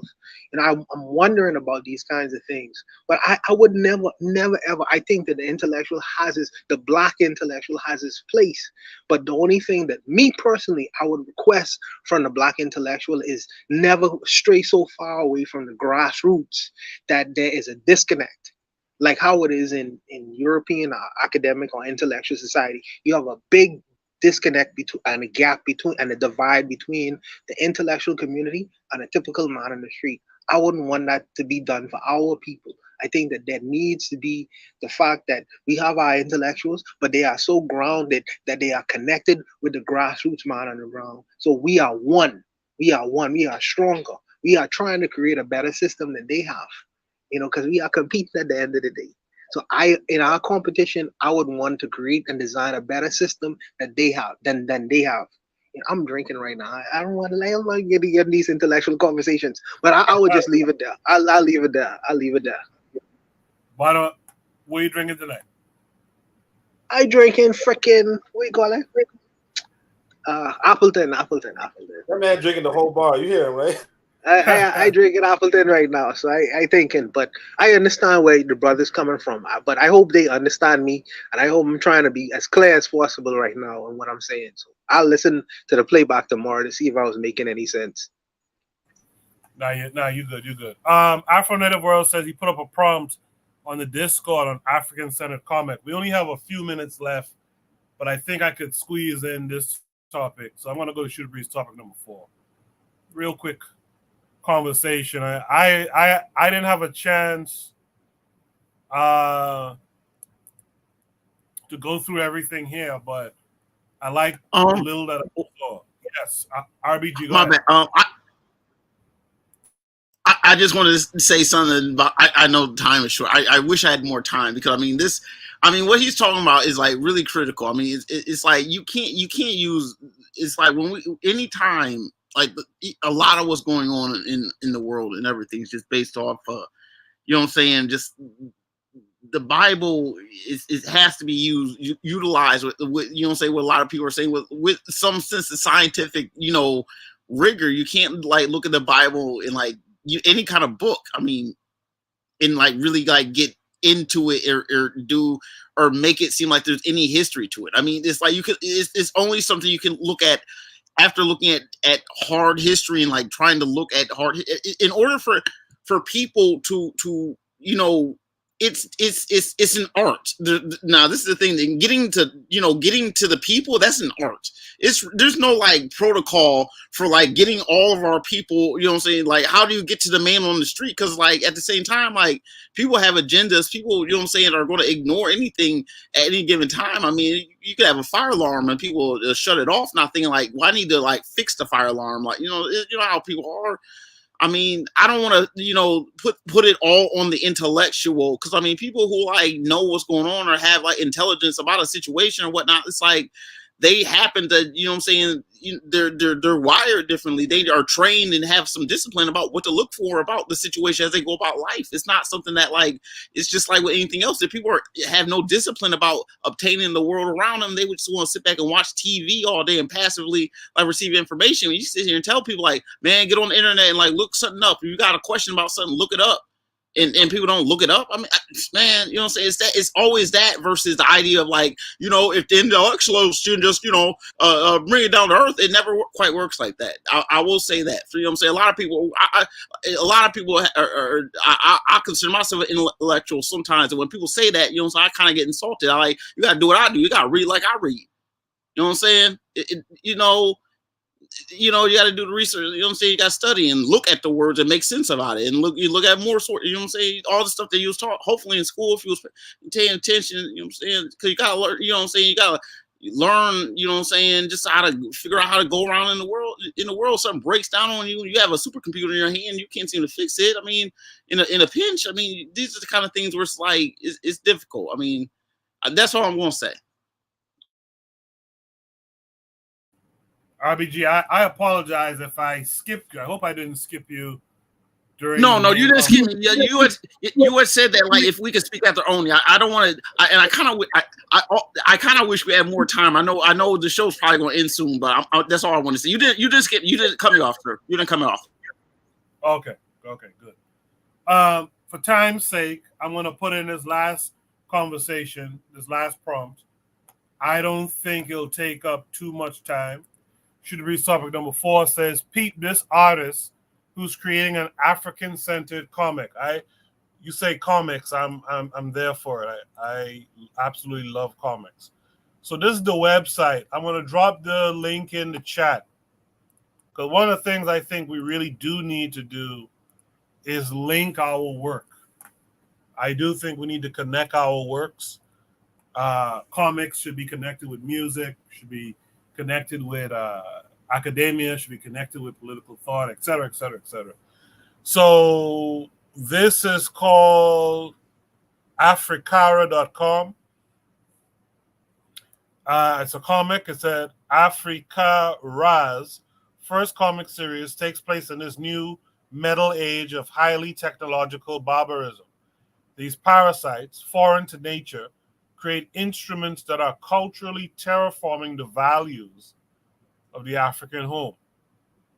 It says that the first comic series takes place in this new metal age, like I just said just now. It says, where there is healthy family, there is a rooted reality.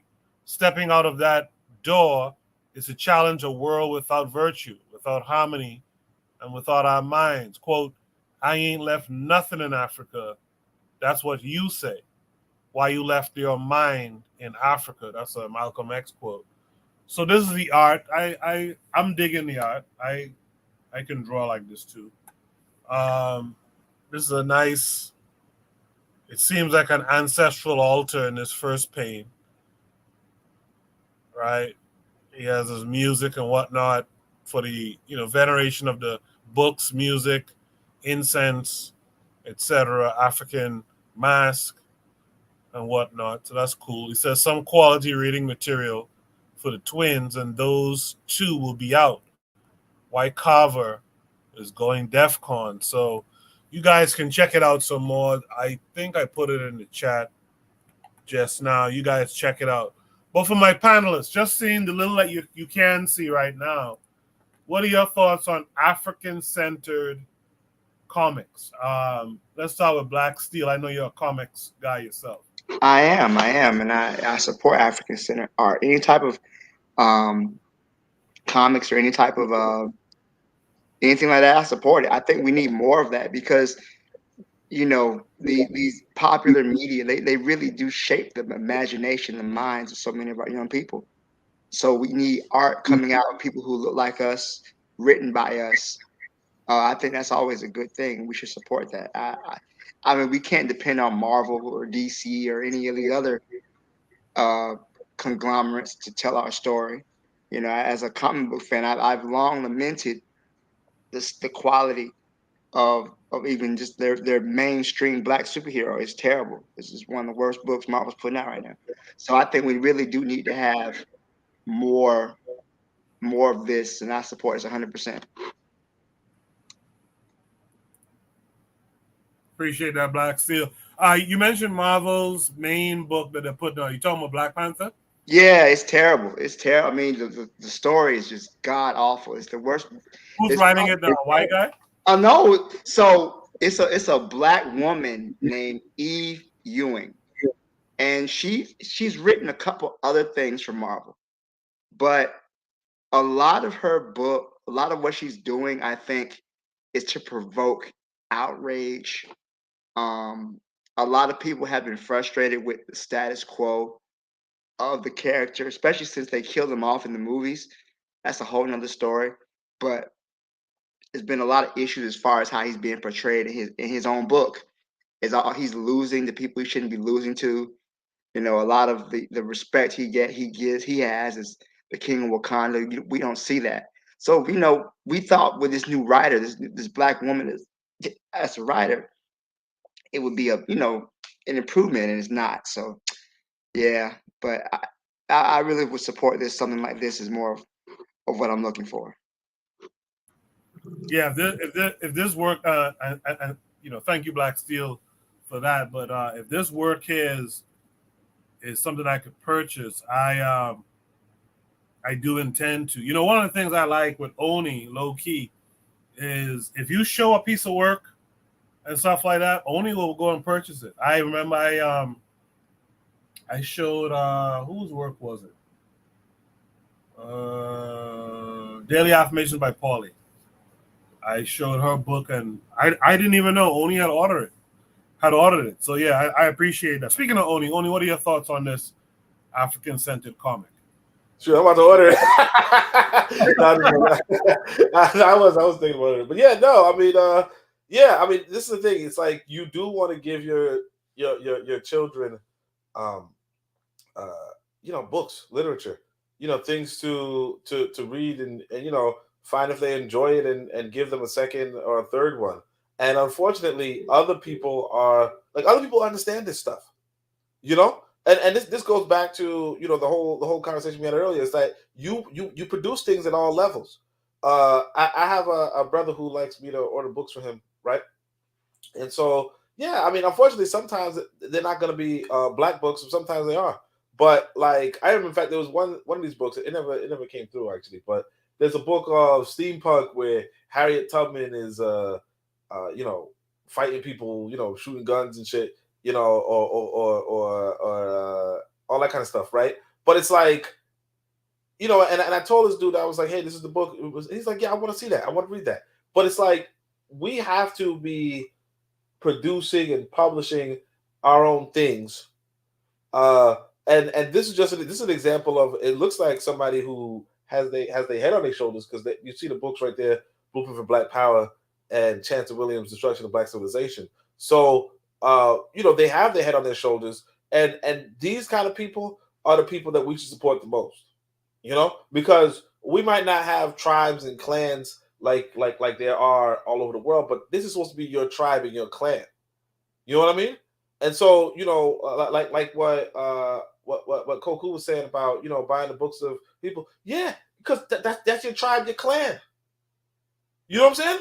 You supposed to be like, every other people do is they support their own people, especially if their people share their ideology. As soon as you see, now of course I'm not the biggest fan of these books myself, but as soon as you see those books, you say to yourself, or as soon as you see these people, you say to yourself, look, this is my kin. And so, whereas there's the not all skin folk are kinfolk, when you do have kinfolk, you're supposed to support them. So just off of that, you get it, and you give it like I give these books to my kid. You know what I'm saying? I just say, hey, go read this. You know what I mean? You don't even have to read it yourself. You just say, here, read it. And of course, you do want to check if it has all the stuff that you need in a book. Like, for instance, I don't need no religion in my books, so I try to avoid that. But beyond that, either way, you still just give it. I mean, as long as you're not trying to give your kid religion or anything. But then if it has no religion, you give it to your kid, and you're good to go. If it has religion, you give it to somebody you don't really like too much. Somebody, one of them people that want to tell us to wake up. You know what I'm saying? That's it.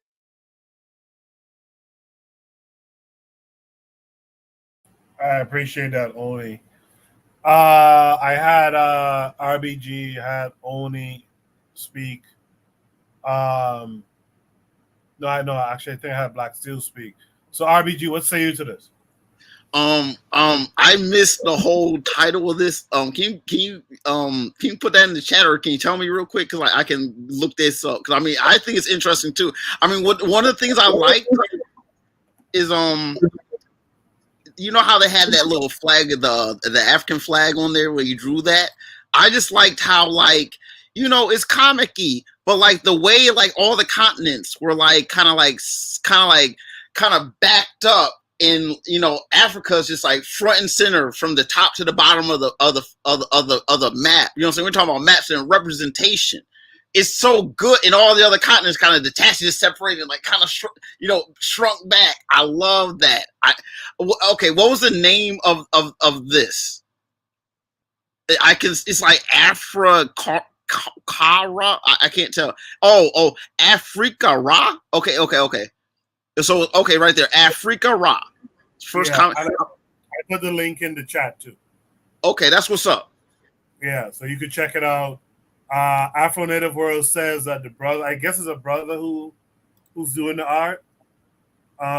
He said that check the catalog. He has pieces for sale too. I will check it out. That's something I said to myself the other day. I said, you know, I need to support more Black artists, more creatives. And because I'll be honest with you guys, just a preview for something I'll talk about way in the future, hopefully. I think a lot of this liberation shit, I think I really think you got to get the artists involved, the artisans. But I'll talk about that more at a later date. So RBG, yeah, that's the link out there in the chat. You can check them out. I heard from RBG. Yes, sir. Yeah. First of all, let me say this. I think that, not to toot the brother's horn, but I think that Honey's a little genius. Kingston is a little genius in terms of him creating the app and the things that he does in terms of writing books. By the way, I need to get his books for Christmas. You know, I really gone past me in the things that I do, but I do need to buy his books for Christmas. I think Kamji is a little genius. I think that RBG is intelligent enough to sit in the right rooms, and he asking very fundamental questions, and he'll get there. He working things out. He's structuring things and working things out. But I don't dismiss yourself in the artistry that I've seen you do in terms of Shoot the Breeze and the animations that you have come up with in trying to promote your channel. I think you are very talented at that.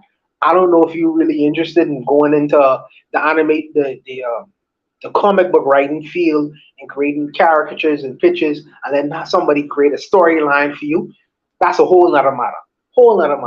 But I think that for us in the future, I think that these are important things. Story writing. Erzuli talked about the importance of story writing, telling stories, and I think that I always say success leaves clues. You know, Stan Lee only did what he did because he had something before him, and he gleaned off of the information that he got from the information before him, and he created a structure for himself in creating all the characters in the Marvel universe. But I also say success leaves clues. Yes, you could learn from Stan Lee in terms of how he did what he did, but you can learn from the rappers too. If you said, why learn from the rappers? Because they sell their product out of their trunk to their car. They sell their products out of the trunk to their car. So now, where you could create, you could draw these caricatures, and then mass produce them in terms of creating your little pamphlets or comic books, and then sell it out of the trunk of your car, like how the rappers used to sell CDs back in the day. Sell it to the Black women, and explain to the Black women why it's important to buy these things for their children. You know what I mean? You know, and then you I don't know. You know what I mean? You even if you have to do it guerrilla style, do it guerrilla style, and sell these products to the children out in the street corners of the New York City and all around the contiguous United States, and even outside of the United States if it become popular. But the artists themselves, you can't, after you create the art, after you can create the storylines and create the comic books, now the proactivity comes in. Now you have to start selling your product to see whether this thing that you created at your desk is marketable enough where people want to reach down in their pockets and purchase your comic books. You know what I mean? This is the way we need to go until it become popular, and then we use the monies we get from that to do other things with it. You know, you have to do a guerrilla style, man, because you know people don't even give you a certain chance to a certain point. You know, and when they feel like the power is coming out of their hands, and that's when they can come in with their control mechanisms. That, okay, you only can do it at this point. Nah, you need to practice agency. This is your work. Sell it to your people. Sell it to the greater community. Create a buzz over it. This is how Spider-Man and Superman and all these caricatures was created by Stan Lee. So why we can't produce our own Stan Lees? The Stan Lees, the black Stan Lees of the world need to get proactive. After you produce the caricatures, after you produce the storylines and create the comic books, now it's time to sell it on the street level. You sell it on the street level, make it popular, and then you can do other things with it. We need to take agency in our hands. You know what I mean? And I don't know, man. Maybe I'm just talking, but I'll leave it there. Nah, good stuff, Juana. Shout out to Daily Affirmations by Pauline. Your ears must be was ringing. I just mentioned your name a second ago. She says a late good evening from Washington, D.C. Are you in D.C.? Nice to know you in the Northeast for a change. Thanks for coming through. You know, that's the show for tonight. That's 4 topics out of 5. We didn't get to all 5, but that's fine. I hope you guys will support the creatives because I do believe the way I'm viewing Black folks in our community, if we're not doing it through creative means, I don't know if we'll get it done. So the creatives need to step up. I'll talk more about that, my personal part in that in the future. But while I have my few remaining panelists left, let me get a couple of shout outs. Black Steel, you want to shout anything out this week? Nothing to shout out this week. I had a great show. Hopefully I'll be back next week. My voice will be cleared up. I'm fighting this cold, but I think I'm on it's on its last leg. So thanks to everybody in the chat, everybody in the show listening. Thanks everyone. Appreciate you, Black Steel. Thank you. Real Black Gentleman, you want to shout anything out this week? Yeah, I just want to give a shout out to Anthony. You know what I'm saying? Like, I'm glad that like I was able to actually communicate that with him. Cause like that's been on my mind, you know, forever. I've been trying to study out like the places of people, like that name. I mean, people's names is related to like people's like areas and stuff. I'm telling you, I know where these peoples come from. But like, I just want to say about this comic real quick.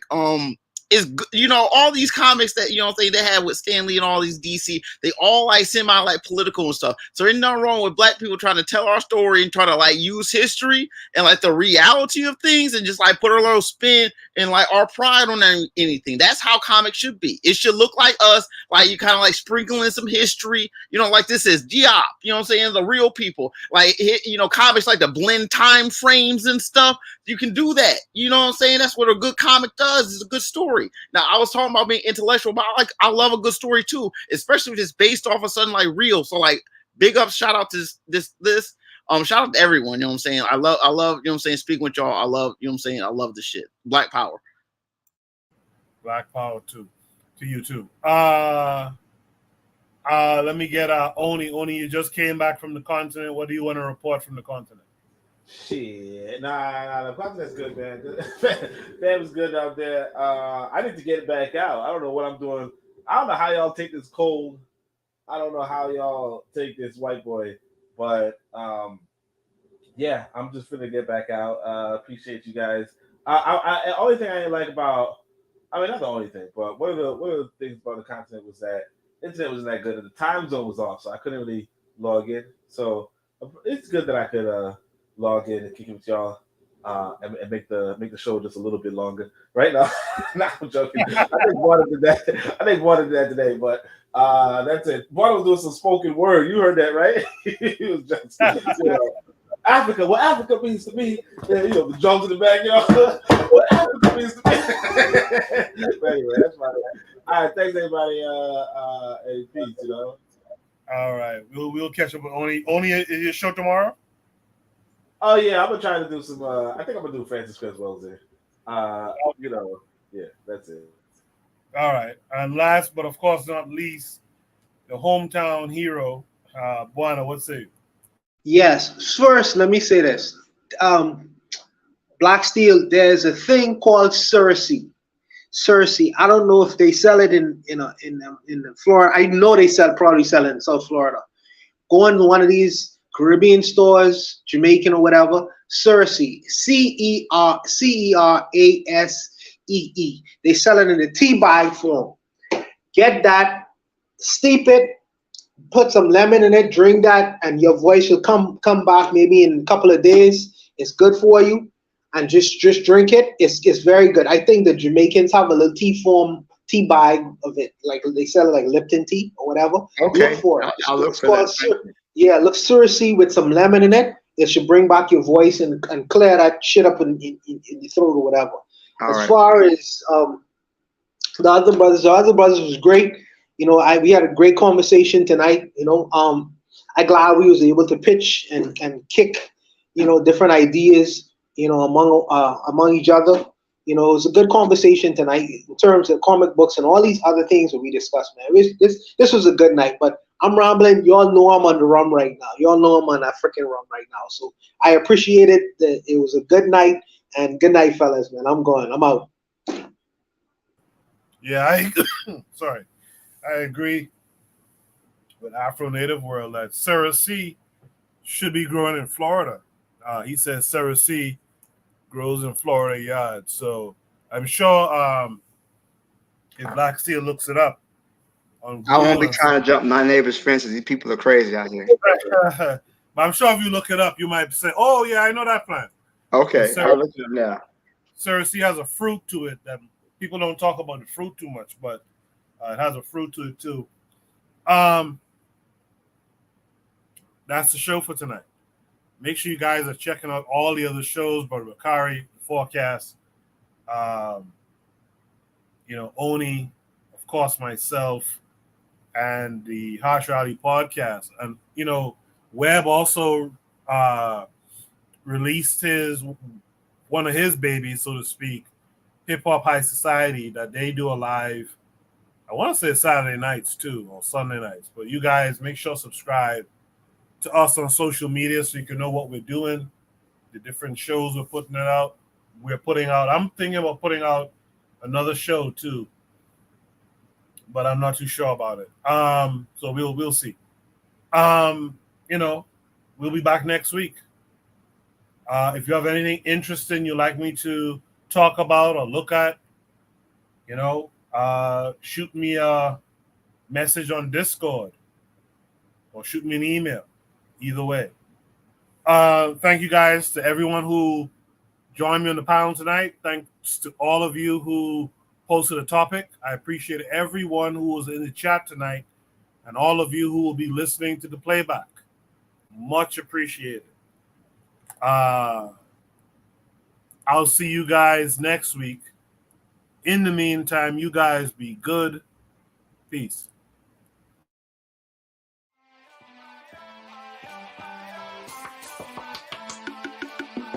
Thanks for listening to the Bitter Medicine Podcast with your host, Koku. If you like what you just heard, we hope you pass along our web address, bittermedicineblogs.com, to your friends and colleagues, and share our show to all your social media.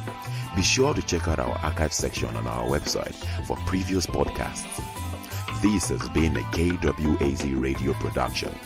Join us next time for another session of the Bitter Medicine Podcast. Follow us on Facebook at Bitter Medicine Show, Twitter, Bitter Meds, Tumblr, Bitter Meds, Instagram, Bitter Medicine.